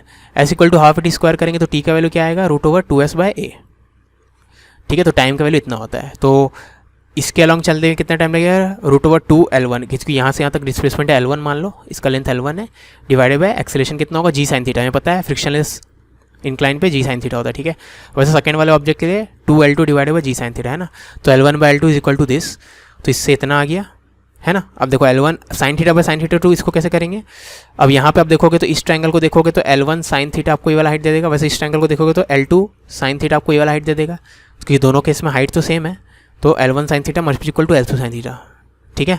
तो यानी sine theta 2/θ1 sine theta 2/sin θ1 क्या हो जाएगा, L1/L2, तो इसको L1/L2 पुट कर सकते हैं, तो ये ग्रेटर देन 1 आएगा, ठीक है। L1/L2 ग्रेटर देन 1 है ना, तो T1/T2 आपका ग्रेटर देन 1 आ रहा है, क्योंकि L1/L2 आ गया ना, L1 बड़ा है L2 छोटा है, ठीक है, तो ये ग्रेटर देन 1 आ गया है ना। अब आपको बोला दूसरे केस में बोला गया स्पीड, अब देखो यहाँ से सेम हाइट उतरना पड़ेगा दोनों को, ये भी उतना ही हाइट उतर के नीचे पहुँच रहा है, ये भी उतना हाइट उतर के नीचे पहुँच रहा है, ठीक है। तो वर्क डन में ग्रेविटी दोनों केस में सेम होगा, और ग्रेविटी का वर्क डन सेम है, तो यानी स्पीड भी दोनों का फाइनल स्पीड भी सेम रहेगा, ठीक है, क्योंकि दोनों का मास भी सेम था, है ना। बोला गया ना, मास नहीं बोला, ठीक है, मास से फर्क नहीं पड़ता, v² equal to half mv² equal to mgh, mgm तो कैंसिल हो जाएगा, सॉरी, ठीक है ना। तो स्पीड भी दोनों का सेम रहेगा, है ना। तो आपका ऑप्शन क्या हो जाएगा, सी। स्टोन्स को रीच करने में डिफरेंट टाइम लगेगा, स्टोन 2 अर्लियर पहुंचेगा, ये पहले पहुंचेगा, वही बोला जाता है इसका ढलान ज़्यादा है ना, तो जल्दी पहुंचेगा, ये धीरे से पहुंचेगा, ठीक है। 20 में take OABCD is smooth, track is smooth and fixed in vertical plane, तो वर्टिकल ट्रैक है, ठीक है ना। What minimum speed has to be given to a particle lying at A, तो ए पे एक पार्टिकल रेस्ट पे है, so that it reaches C, तो इस ए को यहाँ पे पार्टिकल जो इसको कितना मिनिमम स्पीड दे ताकि सी पहुँच जाए, ठीक है ना।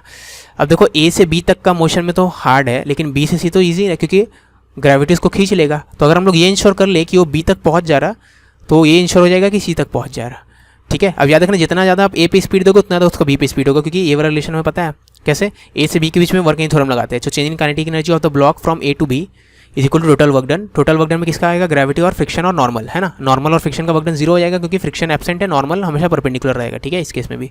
तो वर्क डन में ग्रेविटी क्या हो जाएगा, यहाँ से यहाँ के बीच में, क्योंकि हाइट बढ़ रहा है तो वर्क डन नेगेटिव होगा, -mgh, ठीक है। अब चेंजिंग काइनेटिक एनर्जी मतलब क्या, फाइनल माइनस इनिशियल, फाइनल मतलब स्पीड एट बी, इनिशियल मतलब स्पीड एट ए, तो हाफ mv² माइनस va², ठीक है। तो यहाँ से va² इक्वल टू इतना आ गया। अब डायरेक्टली जब भी फ्रिक्शनलेस सर्फेस है या सिर्फ खाली ग्रेविटी वर्क कर रहा होगा तो ये रिलेशन यूज़ कर लेना, v² equal to u² plus 2gh, ठीक है ना। तो नीचे वाला स्पीड इज इक्वल टू ऊपर वाला स्पीड का स्क्वायर प्लस इतना, ऐसा रहेगा, ठीक है। नीचे वाला स्पीड का स्क्वायर इक्वल टू इतना, ठीक है ना। जितना ऊपर जाएगा उतना स्पीड घटते जाएगा, ऐसा याद रखना है, ठीक है। ये मैं प्रूव करके दिखा दिया। अब यहाँ पे मिनिमम डालेंगे तो ये भी मिनिमम हो जाएगा, क्योंकि हाइट तो फिक्स है, इन दोनों पॉइंट्स के बीच का हाइट तो फिक्स है, इसको चेंज नहीं कर सकते हम, ठीक है। लेकिन हमारे पास चॉइस है, हम ए का स्पीड चेंज कर सकते हैं, बी का स्पीड चेंज कर सकते हैं। तो ए में अगर मिनिमम स्पीड रहा तो बी पे भी मिनिमम होगा, क्योंकि इक्वेशन सबको दिख रहा है, ये अगर कम होगा लेफ्ट हैंड साइड तो राइट हैंड साइड भी कम होना चाहिए, इसमें चेंज नहीं आ सकता, तो यही कम होगा, ठीक है ना। तो ये मिनिमम होगा तो बी भी मिनिमम होगा, है ना। अब बी पे मिनिमम स्पीड कितना हो सकता है, 0 हो सकता है, क्योंकि अगर बी पे 0 स्पीड से ही पहुँच जाएगा तब भी उसको खींच लेगा ग्रेविटी, ठीक है। ऑलमोस्ट 0 स्पीड से पहुँचेगा तो ग्रेविटी खींच के यहाँ पहुँचा देगा, है ना, ठीक है ना। तो हम लोग मिनिमम के लिए, ए पे मिनिमम के लिए क्या करेंगे, बी पे स्पीड 0 कर देंगे, ठीक है। तो यहाँ से क्या आ जाएगा, ये 0 हो गया तो √2gh हो जाएगा, तो यानी 80 हो जाएगा। ठीक है। तो जब भी खाली ग्रेविटी वर्क करेगा तो ये वाला फॉर्मूला यूज़ करेंगे। 21 में in a shotput event an athlete throws the shotput of mass 10 kg with initial speed 1 at 45 degree. तो 1 के स्पीड से फेंक रहा है, 45 डिग्री फेंक रहा, from a height of 1.5 metre. कितने हाइट से फेंक रहा है, ग्राउंड से 1.5 मीटर। ठीक है ना, उसका हाथ का पोजीशन ही 1.5 मीटर ऊपर होगा मान लो। Assuming air resistance to be negligible. अब एयर रेजिस्टेंस नहीं है, मतलब वर्क डन बाय फ्रिक्शन 0 हो गया। Acceleration due to gravity 10, kinetic energy when it reaches the ground. तो यहाँ से यहाँ इतना कॉम्प्लिकेटेड पैराबोलिक पाथ से ग्राउंड पहुंचा। ठीक है, लेकिन यहाँ से यहाँ के बीच में क्योंकि एयर रेजिस्टेंस तो नेग्लेक्ट करना है, तो यहाँ से यहाँ के आपके हाथ से छुटने के बाद उसके ऊपर कौन वर्क करेगा, सिर्फ ग्रेविटी वर्क कर रहा है। ठीक है, तो total work done is equal to change in kinetic energy, यानी work done by gravity equal to change in kinetic energy. ठीक है, तो यहाँ आपका final kinetic energy is equal to initial kinetic energy plus work done by gravity. Initial kinetic energy कितना है, हो जाएगा ½ mv²। इनिशियल स्पीड था 1।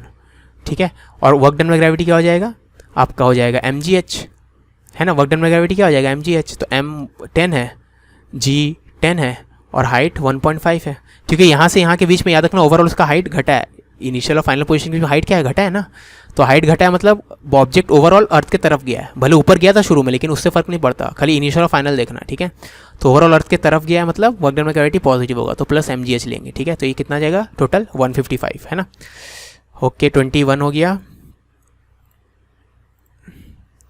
जो अभी तक टिके हुए अच्छी बात है, गुड। आगे बढ़ते हैं। Question number 22, in the given figure the system is release from rest, find the velocity of A when B has fallen by distance L. तो बी अगर एल डिस्टेंस नीचे जा चुका होगा तो ए का स्पीड कितना होगा, फ्रिक्शन लेस है, मासलेस है, पुलीज एंड एवरीथिंग। ठीक है, यानी टेंशन नेट फोर्स ऑन पुली 0 कर देंगे, यानी ये दोनों चीज़ का टेंशन इसके बराबर रहेगा एंड सो ऑन। ठीक है, और स्ट्रिंग को इनएक्सटेंसिबल माने तो हम लोग क्या करेंगे, क्या बोलते हैं उसको, कंस्टेंट लगा के दोनों का वेलोसिटीज़ और डिस्प्लेसमेंट में रिलेशन निकालेंगे। ठीक है, पहले देखो क्या करना है। तो मान लो ब्लॉक भी बोला गया एल नीचे गया है।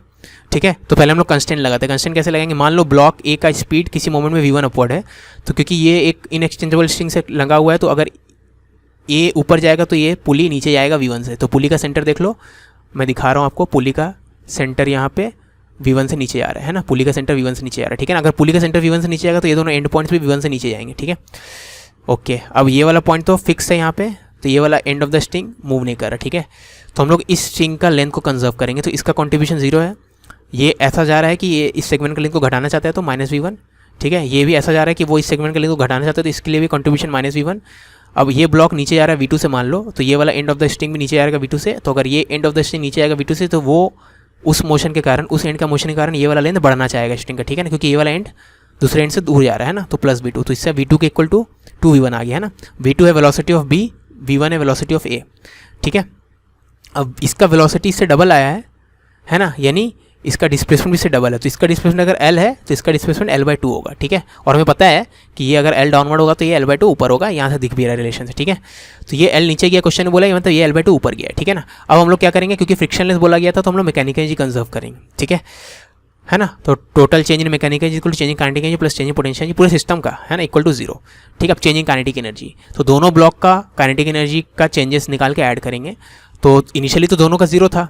ठीक है, तो जो फाइनल काइनेटिक एनर्जी होगा वही हो जाएगा चेंज इन काइनेटिक एनर्जी। तो फाइनल काइनेटिक जो b है इस हो जाएगा v2, तो ½ mv2² इनिशियल और फाइनल काइनेटिक जो a हो जाएगा ½ mv1²। ठीक है, ये हो गया फाइनल काइनेटिक एनर्जी -0, जो 0 इनिशियली 0 दोनों रेस्ट पे थे। ठीक है, ये होगा change in kinetic energy. Change in potential energy कैसे निकालेंगे, इसका इंडिविजुअल निकालते, इसका इंडिविजुअल निकालते, दोनों को ऐड करते हैं ना। ये तो अर्थ की तरफ जा रहा है तो इसका हाइट डिक्रीज हो रहा है, तो इसका पोटेंशियल लूज करेगा, तो इसमें हम लोग mg × -h यूज़ करेंगे। ठीक है ना, ठीक है ना, तो इसका हाइट कितने अमाउंट से डिक्रीज हो रहा है, कि चेंज हो रहा है -l, है ना, और इसका हाइट क्या हो रहा है mg + l/2। समझ में आया ना, क्योंकि इसका पोटेंशियल बढ़ेगा तो इससे प्लस लिए, इसका घटेगा तो माइनस लिए। जो अर्थ की तरफ जा रहा है उसका घटेगा, जो अर्थ से दूर जा रहा है उसका बढ़ेगा। ठीक है, तो चेंज इन पोटेंशियल एनर्जी कितना आ जाएगा -mg l/2। तो इन दोनों का सम 0 होना चाहिए, तो change in kinetic energy plus change in potential equal to 0। ठीक है, अब v2 का वैल्यू हम लोग निकाले थे 2v1, तो v2 वैल्यू 2v1 पुट करेंगे तो इतना आ जाएगा, तो दिस इक्वल टू दिस। तो यहाँ से आपका v1 का वैल्यू आ जाएगा इतना, और v1 मतलब va, v1 मतलब क्या था va। ठीक है, v1 मतलब va था, है ना, तो va का वैल्यू कितना आ गया √gl/5। 23 में मैंने कंजर्वेटिव फोर्स डस पॉजिटिव वर्क, तो पोटेंशियल जी क्या होगा हमें पता है डेफिनेशन से, change in potential energy is negative of work done by conservative force. ठीक है, अब अगर कंजर्वेटिव फोर्स वर्क पॉजिटिव कर रहा है, मतलब WC पॉजिटिव है, तो इसका नेगेटिव होगा, मतलब minus of positive quantity negative होगा, तो ये चीज़ नेगेटिव होगा। ठीक है, डब्ल्यू सी पॉजिटिव मतलब ये पूरा चीज़ नेगेटिव है, ये पॉजिटिव नेगेटिव मतलब डेल्टा यू नेगेटिव है, डेल्टा यू नेगेटिव मतलब डेल्टा यू क्या होता है, u final minus u initial, तो u final minus u initial less than zero, यानी u final is less than u initial, यानी आपका पोटेंशियल एनर्जी डिक्रीज हुआ है क्योंकि तभी no final is less than initial है ना, तो टोटल पोटेंशियल एनर्जी डिक्रीजेस। ठीक है, ऑप्शन बी। 24 में particle is release from rest at origin, it moves under influence of potential energy, this kinetic energy at X equal to 2 is. ठीक है, अब influence of potential energy बोल दे मतलब आप मान लेना कि उसका मैकेनिकल एनर्जी कंजर्व है, तो mechanical energy constant in a conservative field. ठीक है ना, तो जब भी बोल दे किसी पोटेंशियल फील्ड में मूव कर रहा तो मान लेना मैकेनिकल एनर्जी कंजर्व है, तो यानी initial kinetic energy plus initial potential energy equal to final kinetic energy plus final potential energy. ठीक है, ठीक है, अब फाइनल काइनेटिक इनिशियल काइनेटिक और इनिशियल पोटेंशियल जीरो है, क्यों? इनिशियली कहाँ पे हो, एक्स इक्वल टू ओरिजिन पे है ना, एक्स इक्वल टू जीरो पे, तो एक्स इक्वल टू जीरो पे पोटेंशियल एनर्जी को जीरो माइनस जीरो जीरो आएगा। ठीक है, और इनिशियली वो रेस्ट पे तो इनिशियल काइनेटिक एनर्जी भी जीरो है ना, तो ये पूरा चीज़ जीरो हो गया। ठीक है, final kinetic energy plus final potential energy equal to zero है, मतलब final kinetic energy is negative of final potential energy. Final potential energy मतलब एक्स इक्वल टू 2 पे, क्योंकि फाइनली कहाँ पे एक्स इक्वल टू 2 पे है, तो एक्स इक्वल टू 2 पे पोटेंशियल एनर्जी निकालने के लिए फॉर्मुला में एक्स इक्वल टू 2 पुट कर दो, तो potential energy X equal to 2 क्या हो जाएगा, 2 स्क्वायर माइनस 6, तो ये करेंगे लेकिन माइनस साइन भी था तो माइनस साइन के साथ करेंगे तो ओवरऑल प्लस आ जाएगा, तो +2 हो जाएगा। ठीक है, a wedge of mass m fitted with a spring of spring constant k, तो वेज को स्प्रिंग से फिक्स किया गया है, स्मूथ सरफेस पे लाई कर रहा है, और rod of mass m is kept on the veg, एक रॉड है जिसका मास m है जो कि वर्टिकली मूव कर सकता है, क्योंकि यहाँ पे कंस्टेंट है ना, पकड़ के रखा गया कि वर्टिकली मूव कर सके, ठीक है, ऊपर नीचे फ्री टू मूव करना, हॉरिजॉन्टली मूव नहीं कर सकता। सिस्टम इज इन इक्विलिब्रियम, पूरा सिस्टम इक्विलिब्रियम में है, यानी स्प्रिंग ऑफकोर्स कंप्रेस होगा, नहीं भी होगा तो आप आगे क्वेश्चन करेंगे समझ में आ जाएगा क्यों कंप्रेस है। Assuming all surface are smooth, potential energy stored in the spring क्या होगा। ठीक है, तो हम लोग क्या करेंगे, पहले तो सब चीज़ इक्विलिब्रियम में यहाँ पे, तो उससे हम लोग स्प्रिंग का डिफॉर्मेशन लगाएंगे, निकालेंगे, न्यूटन्स लॉ वगैरह लगाएंगे, उसके बाद एक बार डिफॉर्मेशन पता है स्प्रिंग का, हाफ के एक्स स्क्वायर लगा के हम लोग स्प्रिंग पोटेंशियल निकाल लेंगे। ठीक है, समझ में आई बात? ओके, तो पहले हम लोग न्यूटन्स लॉ लगाते हैं ना। सबसे पहले इस वाले को देखेंगे, तो इसके ऊपर वर्टिकल फोर्सेस, हॉरिजॉन्टल फोर्सेस सब जीरो, हॉरिजॉन्टल तो ये है, वर्टिकल में इसके ऊपर 2 ही फोर्स लगेगा, एक तो इसके कारण कुछ नॉर्मल लग रहा होगा, देखो इसका फ्री बॉडी डायग्राम बनाया हूँ मैं। ठीक है, तो इसका फ्री बॉडी डायग्राम यहाँ पे है ना, तो इसके ऊपर इसके कारण फोर्स कल नहीं दिखा रहा हूँ, इसके ऊपर देखो वेज के कारण फोर्स नॉर्मली इस तरफ लगेगा, तो इसके ऊपर नॉर्मल फोर्स इस तरफ है, और इसके ऊपर ग्रेविटेशनल फोर्स नीचे है, इसके कारण वाला फोर्स मैं दिखाया नहीं क्योंकि उसकी जरूरत नहीं पड़ेगा। ठीक है, तो हम लोग वर्टिकल फोर्सेस अगर इक्वेट करें इसके ऊपर, हॉरिजॉन्टल भी जीरो ही होगा लेकिन वर्टिकल इक्वेट करें अगर, तो क्या हो जाएगा, n cos थीटा mg के बराबर। ठीक है, n cos थीटा mg के बराबर होगा, है ना। अब बोलोगे सर n sin थीटा को कौन बैलेंस कर रहा है, यहाँ से जो है ना ये सपोर्ट, इससे एक हॉरिजॉन्टल फोर्स आ रहा होगा लेफ्ट की तरफ जो इसको बैलेंस करोगे। ठीक है, इसलिए वो पता नहीं था, इसलिए हम लोग लिख भी नहीं रहे हॉरिजॉन्टल के लोग, है ना। तो n cos theta equal to mg हो गया, तो इस n का वैल्यू मिल जाएगा। ठीक है ना, यानी इसके कारण इसके ऊपर जो नॉर्मल फोर्स लग रहा था वो पता चल गया, यानी वही नॉर्मल फोर्स ये इस पर लगाएगा थर्ड लॉ के कारण। ठीक है ना, याद रखना, तो इस पर नॉर्मल फोर्स ऐसे से लग रहा था, तो इसका अगर फ्री बॉडी डायग्राम बनाएंगे कैपिटल M का, तो इस पर देखो ये n sin थीटा इस पर राइट की तरफ लगा तो इस पर n sin थीटा लेफ्ट की तरफ लगेगा, n cos थीटा ऊपर लगा तो इस पर डाउनवर्ड लगेगा। ठीक है ना, थर्ड लॉ के कारण उल्टा कर देंगे, फोर्स के कंपोनेंट को भी उल्टा कर सकते हैं। ठीक है, ओके, और इस पर कौन सा फोर्स लगेगा, अर्थ के कारण mg डाउनवर्ड। ठीक है, और स्प्रिंग कंप्रेस्ड हुआ होगा तो इस तरफ, अगर एक्सटेंडेड होगा तो इस तरफ, मैं कंप्रेस्ड मान रहा हूँ, आपको एक्सटेंड मानना होगा तो मान लेना, मैं कंप्रेस्ड मान रहा हूँ, तो स्प्रिंग अगर कंप्रेस है तो स्प्रिंग इस पर फोर्स किस तरफ लगेगा, इस तरफ लगेगा, तो स्प्रिंग फोर्स राइट की तरफ। ठीक है, या आप यहाँ पे सोच सकते हैं इसको बैलेंस करने के लिए स्प्रिंग फोर्स राइट की तरफ लगना चाहिए, तो स्प्रिंग फोर्स किसके बराबर होगा, हॉरिजॉन्टल इक्विलिब्रियम देखिएगा तो इसके बराबर होगा, ये दोनों इक्वल होंगे। ठीक है, तो यहाँ से एफ एस का वैल्यू n sin थीटा आ गया, n का वैल्यू यहाँ तो देख सकते हैं, n का वैल्यू कितना था mg बाई cos थीटा, उसको यहाँ पुट करेंगे तो mg by cos theta into sin theta, यानी एफ एस का वैल्यू mg tan थीटा हो गया। ठीक है ना, तो स्प्रिंग फोर्स पता चल गया हमें, है ना। अब पोटेंशियल जी क्या होता है, स्प्रिंग का हाफ के एक्स स्क्वायर, अगर ऊपर नीचे कैसे मल्टीप्लाई करेंगे तो ऊपर भी के स्क्वायर एक्स को, नीचे भी इतना। ठीक है, तो अब k इंटू एक्स क्या होता है, स्प्रिंग फोर्स होता है, यानी के एक्स का होल स्क्वायर मतलब स्प्रिंग फोर्स का square divide by 2k, spring force का वैल्यू पता है हमें, उसको यहाँ पुट कर दो तो आंसर आ जाएगा आपका। ठीक है, ओके, ये हो गया। अब लास्ट शीट में चलते हैं। 30 में particle of mass m is release from point A पे रेस्ट से छोड़ा गया on a smooth track, smooth fix track है, ट्रैक फिक्स है, स्मूथ भी यानी कोई फ्रिक्शन वगैरह नहीं है, in vertical plane. If the particle is released from rest at t equal to 0, यहाँ पे जब था t इक्वल टू 0 था, then the variation of normal force with angular displacement क्या होगा। ठीक है, ओके, तो सबसे पहले ध्यान देना, यहाँ पे हम लोग इसके ऊपर मैकेनिकल कन्वर्शन लगा सकते हैं क्योंकि फ्रिक्शन नहीं है। ठीक है ना, तो मैकेनिकल कन्वर्शन क्या बोलेगा, delta K plus delta U equal to 0, change in kinetic energy मतलब फाइनल माइनस इनिशियल, इनिशियली तो 0 है, फाइनल है मान लो हाफ mv स्क्वायर। ठीक है, यहाँ पे स्पीड यहाँ से यहाँ के बीच में निकाल रहे हैं ना, is equal to decrease in या माइनस पोटेंशियल एनर्जी का चेंज प्लस पोटेंशियल एनर्जी का चेंज, पोटेंशियल एनर्जी कितना होगा mgh, change in potential energy क्या हो जाएगा माइनस mgh। ठीक है, क्योंकि ब्लॉक ओवरऑल अर्थ की तरफ गया, यहाँ से यहाँ के बीच में है ना, अर्थ की तरफ गया मतलब पोटेंशियल डिक्रीज होगा। ठीक है, तो यहाँ से डायरेक्टली आप ऐसे भी V square equal to U square plus 2h, पहले भी बताया था मैं क्वेश्चन में, तो V square equal to U square plus 2h करोगे तो इतना आ जाएगा u0, है ना, तो यहाँ पे स्पीड मिल गया आपको। ठीक है, अब हम लोग इस पोजीशन पे न्यूटन सेकंड लगाएंगे। Net force towards centre is equal to mass into centimetre acceleration. तो टुवर्ड्स सेंटर की तरफ इस पे बॉल के ऊपर क्या फोर्स है, एक तो नॉर्मल है, एक एम जी का कॉम्पोनेंट आएगा, ठीक है ना। तो नॉर्मल का कॉम्पोनेंट तो पूरा का पूरा नॉर्मल है, एम जी कितना आएगा, एम जी का साइन थीटा आएगा, ठीक है ना। तो एम जी का कितना कॉम्पोनेंट आएगा, साइन थीटा आएगा, लेकिन अवे फ्रॉम सेंटर आएगा। अब एम जी का कॉम्पोनेंट देखोगे आप, एम जी डाउनवर्ड है ना, तो एम जी का कॉम्पोनेंट किस तरफ आएगा, M G sine theta away from centre, ठीक है। तो नेट फोर्स वो सेंटर हो जाएगा N minus M G sine theta is equal to mass into centimetre acceleration, जो कि वी स्क्वायर बाय आर, और वी स्क्वायर बाय आर हम लोग निकाल सकते हैं, ठीक है। कैसे, अब एच का वैल्यू हो जाएगा आर साइन थीटा, एच का वैल्यू यहाँ पे आर साइन थीटा पुट कर दो, एच का वैल्यू क्या पुट कर देंगे, आर साइन थीटा, ठीक है। तो M we square by R, और वी स्क्वायर का वैल्यू हम लोग 2gh निकाले थे, उसको पुट कर दो, ठीक है। और एच का वैल्यू कितना पुट कर देंगे, आर साइन थीटा। एच का वैल्यू कैसे आर साइन थीटा हो रहा है, अब इस ट्रायंगल को देखो, यहाँ पे मैं इंक चेंज कर रहा हूँ, इस ट्रायंगल को देखो, ये एच है, तो इस ट्रायंगल से आप देख सकते हो आर साइन थीटा क्या हो जाएगा, एच हो जाएगा। इस ट्रायंगल में साइन थीटा लिखेंगे तो क्या हो जाएगा, एच बाय आर, तो आर का वैल्यू एच का वैल्यू आर साइन थीटा, ठीक है। तो एच का value R sine theta put कर दिए, तो इससे क्या आ जाएगा 2mg साइन थीटा, ठीक है। तो आपका normal minus mg sine theta equal to 2mg sine theta आया। तो इसका मतलब क्या है, नॉर्मल का वैल्यू क्या हो जाएगा, इसको उधर लेते जाएंगे तो 3mg साइन थीटा, ठीक है ना। यानी normal versus theta is a sine graph, क्योंकि यहाँ पे और भी कुछ चेंज नहीं हो रहा, खाली थीटा चेंज हो रहा है, ठीक है। तो नॉर्मल वर्सेस थीटा का डिपेंडेंसी कैसा आ रहा है, साइन ग्राफ आ रहा है। साइन ग्राफ कौन सा इन चारों में, ये है, ये भी साइन ग्राफ है, लेकिन जीरो से स्टार्ट हो रहा है, मतलब इसको कोसाइन ग्राफ बोलेंगे, ज़्यादा सही है, ठीक है। All graphs are sine graph, ठीक है, लेकिन फ़र्क रहता है फेस का, है ना। तो साइन का ग्राफ 0 से स्टार्ट होता है, कॉस का ग्राफ 1 से मैक्सिमम से स्टार्ट होता है, ठीक है, ठीक है, समझ में आई बात। और मैक्सिमम वैल्यू आप देख सकते हो 3mg, है ना। A particle is given an initial speed u inside a smooth spherical surface of radius 1, ठीक है। It is just able to complete the circle. तो just able to complete the circle मतलब लोएस्ट मोस्ट पॉइंट पे minimum speed दिए होंगे, ठीक है ना। तो just able to complete the circle मतलब लोएस्ट मोस्ट पॉइंट पे मिनिमम स्पीड, और minimum speed at lowest most point हम लोग पढ़े थे कितना होता है, √5gr इस केस में, है ना। और आर का क्वेश्चन में दे दिया है 1, तो पुट करेंगे तो इनिशियल स्पीड पता चल गया, ठीक है। आगे बढ़ते हैं क्वेश्चन में, acceleration of the particle when the velocity is vertical. तो जब ये पार्टिकल यहाँ पे होगा तभी तो इसका वेलोसिटी वर्टिकल होगा, यहाँ पे होगा तब भी होगा। आप यहाँ का बीच में निकाल सकते हो, मैं यहाँ पे निकाल लो, ठीक है। तो इसका एक्सेलरेशन कितना होगा, ठीक है। तो पहले हम लोग यहाँ से यहाँ के बीच में V square equal to U square minus 2gh लगाते हैं, है ना, क्योंकि हम लोग देख चुके हैं खाली ग्रेविटी वर्क करता है, तो ये फॉर्मूला लगा सकते हैं। तो यहाँ से यहाँ के बीच में V square equal to U square minus 2gh, U square कितना था 5g है, 2gh, और एच का वैल्यू कितना है, यहाँ से यहाँ के बीच में कितना हाइट चला है वो, आर ऊपर गया है ना, तो एच का वैल्यू आर हो जाएगा, ठीक है। आर का वैल्यू 1 पुट किए, क्योंकि आर का वैल्यू 1 दिया हुआ, तो कितना आ जाएगा 3g। तो वी स्क्वायर का वैल्यू कितना आ गया 3g, ठीक है। अब पॉइंट ए पे हम लोग न्यूटन सेकंड लगाएंगे, नेट फोर्स टुवर्ड्स सेंटर, या सॉरी सेकंड जो कितना है, हमने तो एक्सेलरेशन पता करना है ना। तो पॉइंट ए पे सेंटीमीटर एक्सेलरेशन कितना हो जाएगा, वी स्क्वायर बाय आर। किसी पॉइंट पे सेंटीमीटर एक्सेलरेशन कितना होता है, वी स्क्वायर बाय आर। तो V square by R, V का वैल्यू कितना है, पॉइंट ए पे स्पीड कितना है 3g, तो वी स्क्वायर का value 3g divided by R, R का वैल्यू 1 है, मतलब पॉइंट ए पे सेंटीमीटर एक्सेलरेशन इतना है, ठीक है। पॉइंट ए पे आप टेंजेंशियल एक्सेलरेशन देखो g है, क्यों g क्यों है, क्योंकि पॉइंट ए पे आप अगर फोर्सेस देखोगे तो mg लग रहा है बस, और नॉर्मल लग रहा होगा।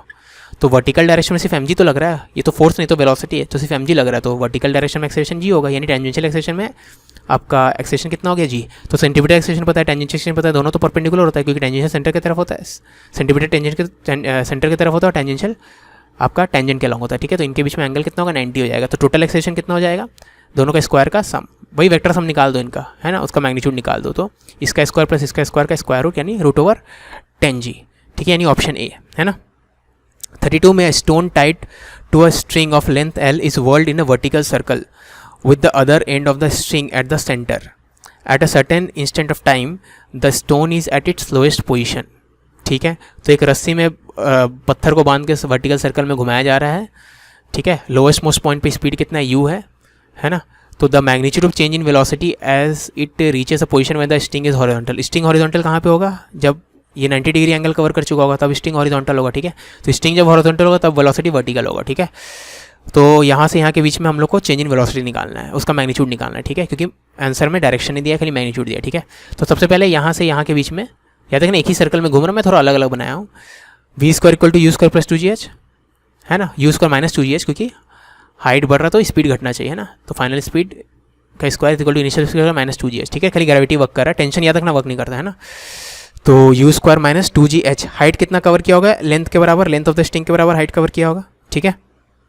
तो उसको यहाँ पुट करेंगे, तो आपका यू स्क्वायर माइनस 2gh आएगा, वी स्क्वायर का वैल्यू। अब चेंज इन वेलोसिटी मतलब final velocity minus initial velocity, final velocity किस तरफ है, जे कैप के अलॉन्ग, तो वी जे कैप पे फाइनल वेलोसिटी, इनिशियल वेलोसिटी कितना है आई कैप का लॉन्ग यू आई कैप है, दोनों का डिफरेंस मतलब फाइनल माइनस इनिशियल। अब इसका अगर मैग्नीट्यूड निकालेंगे तो square root of V square plus U square हो जाएगा, इसका मैग्नीट्यूड का स्क्वायर प्लस इसका मैग्नीट्यूड का स्क्वायर, ठीक है। और यू वी स्क्वायर का वैल्यू पता है, यू स्क्वायर का value as it is put कर देंगे, तो दिस प्लस यू स्क्वायर करेंगे, वी स्क्वायर तो इतना है, प्लस यू स्क्वायर करेंगे तो यू स्क्वायर के सामने 2 आ जाएगा, तो इतना आंसर डी हो जाएगा, ठीक है। 33 में which of the following statement is true for a system comprising of two bodies in contact exerting frictional force on each other, ठीक है।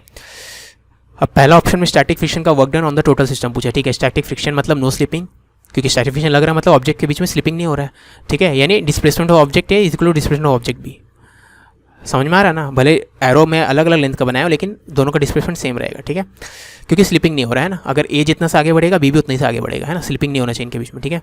अब याद रखना, आप ए को खींच रहे हो मान लो, तो ए बी पे फ्रिक्शन किस तरफ लगाएगा, पीछे लगाएगा, क्योंकि बी को नहीं खींच रहे हो, बी तो पीछे रहना चाहता है, ए आगे बढ़ना चाहता है, तो ए बी पे फ्रिक्शन किस तरफ लगाएगा, सॉरी उल्टा लिख दिया ना मैं, हाँ आप ए को खींच रहे हो तो बी पे फ्रिक्शन, हाँ उल्टा लिखा हूँ मैं यहाँ पे, बी पे फ्रिक्शन आगे लगेगा, ठीक है, और ए पे फ्रिक्शन पीछे लगेगा।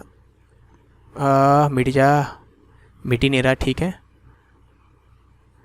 ए पे फ्रिक्शन पीछे लगेगा, ठीक है ना, ऐसा रहेगा जो भी है। Work done by friction on B, तो बी का डिस्प्लेसमेंट जिस तरफ है उस तरफ फ्रिक्शन है, तो work done by friction on B हो जाएगा पॉजिटिव, और work done by friction on A हो जाएगा नेगेटिव, क्योंकि अपोजिट है, ठीक है। और क्योंकि दोनों का ऊपर फ्रिक्शन सेम लग रहा है मैग्नीट्यूड वाइज, दोनों का डिस्प्लेसमेंट का मैग्नीट्यूड सेम है, तो दोनों का वर्क डन का मैग्नीट्यूड भी सेम आएगा, लेकिन अपोजिट साइन है, तो total work done bye static friction क्या हो जाएगा 0। समझ में आई बात, इस पर पॉजिटिव वर्क कर रहा है फ्रिक्शन, इस पर नेगेटिव वर्क कर रहा है, ठीक है ना। ओके, तो total work done bye static friction 0 हो गया सिस्टम पे, यानी ऑप्शन ए करेक्ट है, ठीक है। ऑप्शन बी इनकरेक्ट है, क्योंकि बी क्या बोला, work done bye static friction on a body is always 0, नहीं total work done on all the parts of the system is 0 static friction, ठीक है ना। ऑन अ बॉडी नहीं है, इस पे वो वर्क कर रहा है, इस पे ही वर्क कर रहा है, ठीक है। सी में work done bye kinetic friction on a body is always negative, तो इसका एक काउंटर एग्जांपल देख ले। सपोज एक ट्रक है रोड में आगे बढ़ रहा है, ठीक है, ट्रक आगे बढ़ रहा है, उसके ऊपर एक ट्रक के पीछे में एक ब्लॉक रखा गया है मान लो, और ब्लॉक जो है धीरे धीरे घसकता जा रहा है, ये तो हो ही सकता है, ठीक है ना। ट्रक इतना स्पीड से आगे बढ़ रहा है कि ब्लॉक कैचअप नहीं कर पा रहा, ब्लॉक पीछे हट रहा है ट्रक के रिस्पेक्ट में, है ना, लेकिन रोड से देखेंगे तब भी ब्लॉक तो आगे ही जा रहा है, ठीक है। ट्रक के रिस्पेक्ट में पीछे आ रहा है, देखो ना, ट्रक का पहले फ्रंट एंड से अगर ब्लॉक 2 सेंटीमीटर दूर है, अब कितना दूर है, 6 सेंटीमीटर दूर है, मतलब of course with respect to truck block पीछे आ रहा है, लेकिन with respect to road block आगे जा रहा है, ठीक है ना। तो अगर हम लोग रोड पर बैठ के देखें, तो रोड पर बैठ के देखेंगे तो ब्लॉक आगे गया है ना, और ब्लॉक को आगे कौन खींच रहा होगा, ट्रक पे तो रोड फोर्स लगा रहे, इससे ट्रक आगे जा रहा है, लेकिन ब्लॉक को आगे कौन खींच रहा है, फ्रिक्शन ही खींच रहा होगा, ठीक है ना, है ना। और एक्चुअल में स्लिपिंग हो रहा है तो फ्रिक्शन आपका काइनेटिक नेचर का है, ठीक है ना। तो work done by friction on block, तो ब्लॉक पे फ्रिक्शन राइट की तरफ लग रहा है, ब्लॉक का डिस्प्लेसमेंट भी राइट की तरफ है, तो फ्रिक्शन का वर्क डन पॉजिटिव आएगा, ठीक है। तो सी ऑप्शन इनकरेक्ट हो गया, work done bye kinetic friction on body is always negative, incorrect है। यहाँ पे फ्रिक्शन ब्लॉक पे आगे लग रहा है और ब्लॉक जा भी आगे रहा है, ठीक है, ठीक है। हाँ, ट्रक में बैठ के देखेंगे तो नेगेटिव आएगा, लेकिन कोई चीज़ को इनकरेक्ट प्रूव करने के लिए आपको एक काउंटर एग्जांपल देना होगा। तो यहाँ ऑलवेज लिखा है, तो मैं एक भी केस खोज दिया जहाँ पे अपोजिट हो रहा है इसके, या ये सही नहीं है, तो ये इनकरेक्ट हो गया, ठीक है। लास्ट में total work done by internal kinetic friction on A system is 0, तो यहाँ पूरे को सिस्टम अगर ले तो देखो work done on block, work done by friction on block तो निकाल चुके थे, अब work done bye truck, work done by friction on truck निकालेंगे, ठीक है। अब ब्लॉक पे फ्रिक्शन आगे लग रहा था, तो थर्ड लॉ के कारण ट्रक पे ब्लॉक के कारण फ्रिक्शन पीछे लगेगा, ठीक है ना। तो आप देख सकते हो ट्रक पे फ्रिक्शन, ट्रक पे अगर मैं दिखाऊं तो ट्रक पे फ्रिक्शन पीछे लगेगा, यहीं से लग रहा होगा, लेकिन मैं थोड़ा यहाँ पे दिखा रहा हूँ, ठीक है। तो ट्रक पे फ्रिक्शन पीछे लगेगा, है ना। एक सेकेंड, फ़ोन बज रहा है। हाँ, तो यहाँ पे हम लोग देख सकते हैं कि ट्रक तो आगे जा रहा है, ठीक है, और ट्रक पे फ्रिक्शन पीछे लग रहा है बाय ब्लॉक, है ना, लेकिन ट्रक का डिस्प्लेसमेंट ज़्यादा होगा यहाँ पे, क्यों, ब्लॉक जितना आगे बढ़ा होगा ट्रक उससे 6 सेंटीमीटर आगे बढ़ा होगा। यहाँ से देख सकते हो आप, ब्लॉक अगर एस बी आगे बढ़ा है तो ट्रक एस बी प्लस 6 आगे बढ़ा है, ठीक है ना। तो total work done by friction on truck हो जाएगा, नेगेटिव तो आएगा क्योंकि ट्रक आगे जा रहा है, लेकिन फ्रिक्शन ट्रक पे पीछे लग रहा है बाय ब्लॉक, ठीक है, लेकिन डिस्प्लेसमेंट ज़्यादा है इससे, है ना। तो ये भी पॉजिटिव वर्क है, ये नेगेटिव वर्क है, लेकिन ओवरऑल क्योंकि इसका मैग्नीट्यूड इससे ज़्यादा है, तो overall work done bye kinetic friction क्या हो जाएगा, नेगेटिव हो जाएगा, ठीक है। यानी स्टेटमेंट डी इज करेक्ट, यानी इसका 2 करेक्ट होगा, ए भी और डी भी, यानी ये बोनस होना चाहिए, ठीक है ना। A and D both are correct, ठीक है। क्वेश्चन नंबर 34 में, particle of mass m is at rest in a train moving with constant velocity with respect to ground. Now the particle is accelerated by f naught along the direction of motion of the train, ठीक है। तो मान लो train right की तरफ जा रहा है, तो इस पार्टिकल पे भी फोर्स राइट की तरफ लगा रहा है अकॉर्डिंग टू द क्वेश्चन, ठीक है ना। अब एक लड़की है जो ट्रेन के अंदर बैठी है और लड़का जो है ग्राउंड पे बैठा हुआ है ना, यानी एक बार ट्रेन फ्रेम लेना है, एक बार ग्राउंड फ्रेम लेना है। तो इस ब्लॉक पे कितना वर्क डन हुआ है अलग अलग फ्रेम्स में बताना है, ठीक है ना। तो विद रिस्पेक्ट टू ग्राउंड अगर देखेंगे इस ब्लॉक को, तो ब्लॉक तो आगे इतना यहाँ से ये इनिशियल पोजीशन ब्लॉक का, ये फाइनल पोजीशन है। और विद रिस्पेक्ट टू ट्रेन देखें तो ट्रेन के रिस्पेक्ट में ब्लॉक यहाँ से सिर्फ यहाँ गया है, क्योंकि आप ट्रेन में बैठे हो तो आपको ब्लॉक पहले यहाँ दिख रहा था, अब यहाँ दिख रहा है, ठीक है ना। तो विद रिस्पेक्ट टू ट्रेन छोटा डिस्प्लेसमेंट है, विद रिस्पेक्ट टू ग्राउंड बड़ा डिस्प्लेसमेंट है, ठीक है ना। दोनों केसेस में फोर्स तो राइट की तरफ है, क्योंकि फोर्स फ्रेम पर डिपेंडेंट नहीं रहता है ना, फोर्स राइट की तरफ है, तो ये वाला पॉजिटिव वर्क आएगा, और ये वाला फोर्स और ये वाला डिस्प्लेस लेंगे तभी पॉजिटिव आएगा। लेकिन ट्रेन के फ्रेम में वर्क डन कम आएगा, क्योंकि डिस्प्लेसमेंट कम है ना। तो work done in boys frame is greater than work done in girls frame, क्योंकि ग्राउंड फ्रेम में ज़्यादा वर्क हो रहा है, ट्रेन फ्रेम में कम हो रहा है, ठीक है ना। क्योंकि ग्राउंड से देख रहे तो ज़्यादा डिस्प्लेसमेंट है ना। देयरफॉर ए और सी हमें क्योंकि इनकरेक्ट स्टेटमेंट पता करना था, तो ए भी इनकरेक्ट है, both will measure same work गलत है, बॉय ज़्यादा वर्क मेजर करेगा। और सी भी गलत है, गर्ल विल मेजर हायर, ये भी गलत है, ठीक है। तो ए और सी दोनों गलत है, और बी और डी सही है। डी बी तो हम लोग प्रूफ कर दिए। डी में क्या है, डेटा इनसफिशिएंट है फॉर मेजरमेंट ऑफ वर्क। हाँ, क्योंकि हम लोग एफ नॉट का वैल्यू नहीं पता, वर्क डन तो हमें पता है एफ नॉट इंटू दिस है, लेकिन इसका वैल्यू नहीं पता, इसलिए हम लोग एग्जैक्टली पता नहीं कर सकते, ठीक है। मेजरमेंट ऑफ वर्क पता नहीं कर सकते हैं ना, फोर्स इंटू डिस्प्लेसमेंट नहीं पता ना, ठीक है, ठीक है। तो आई होप आपको ये लेक्चर समझ में आया होगा। जो भी चीज़ समझ में नहीं आई कमेंट में बताना। मिलते हैं नेक्स्ट लेक्चर में। Until then bye.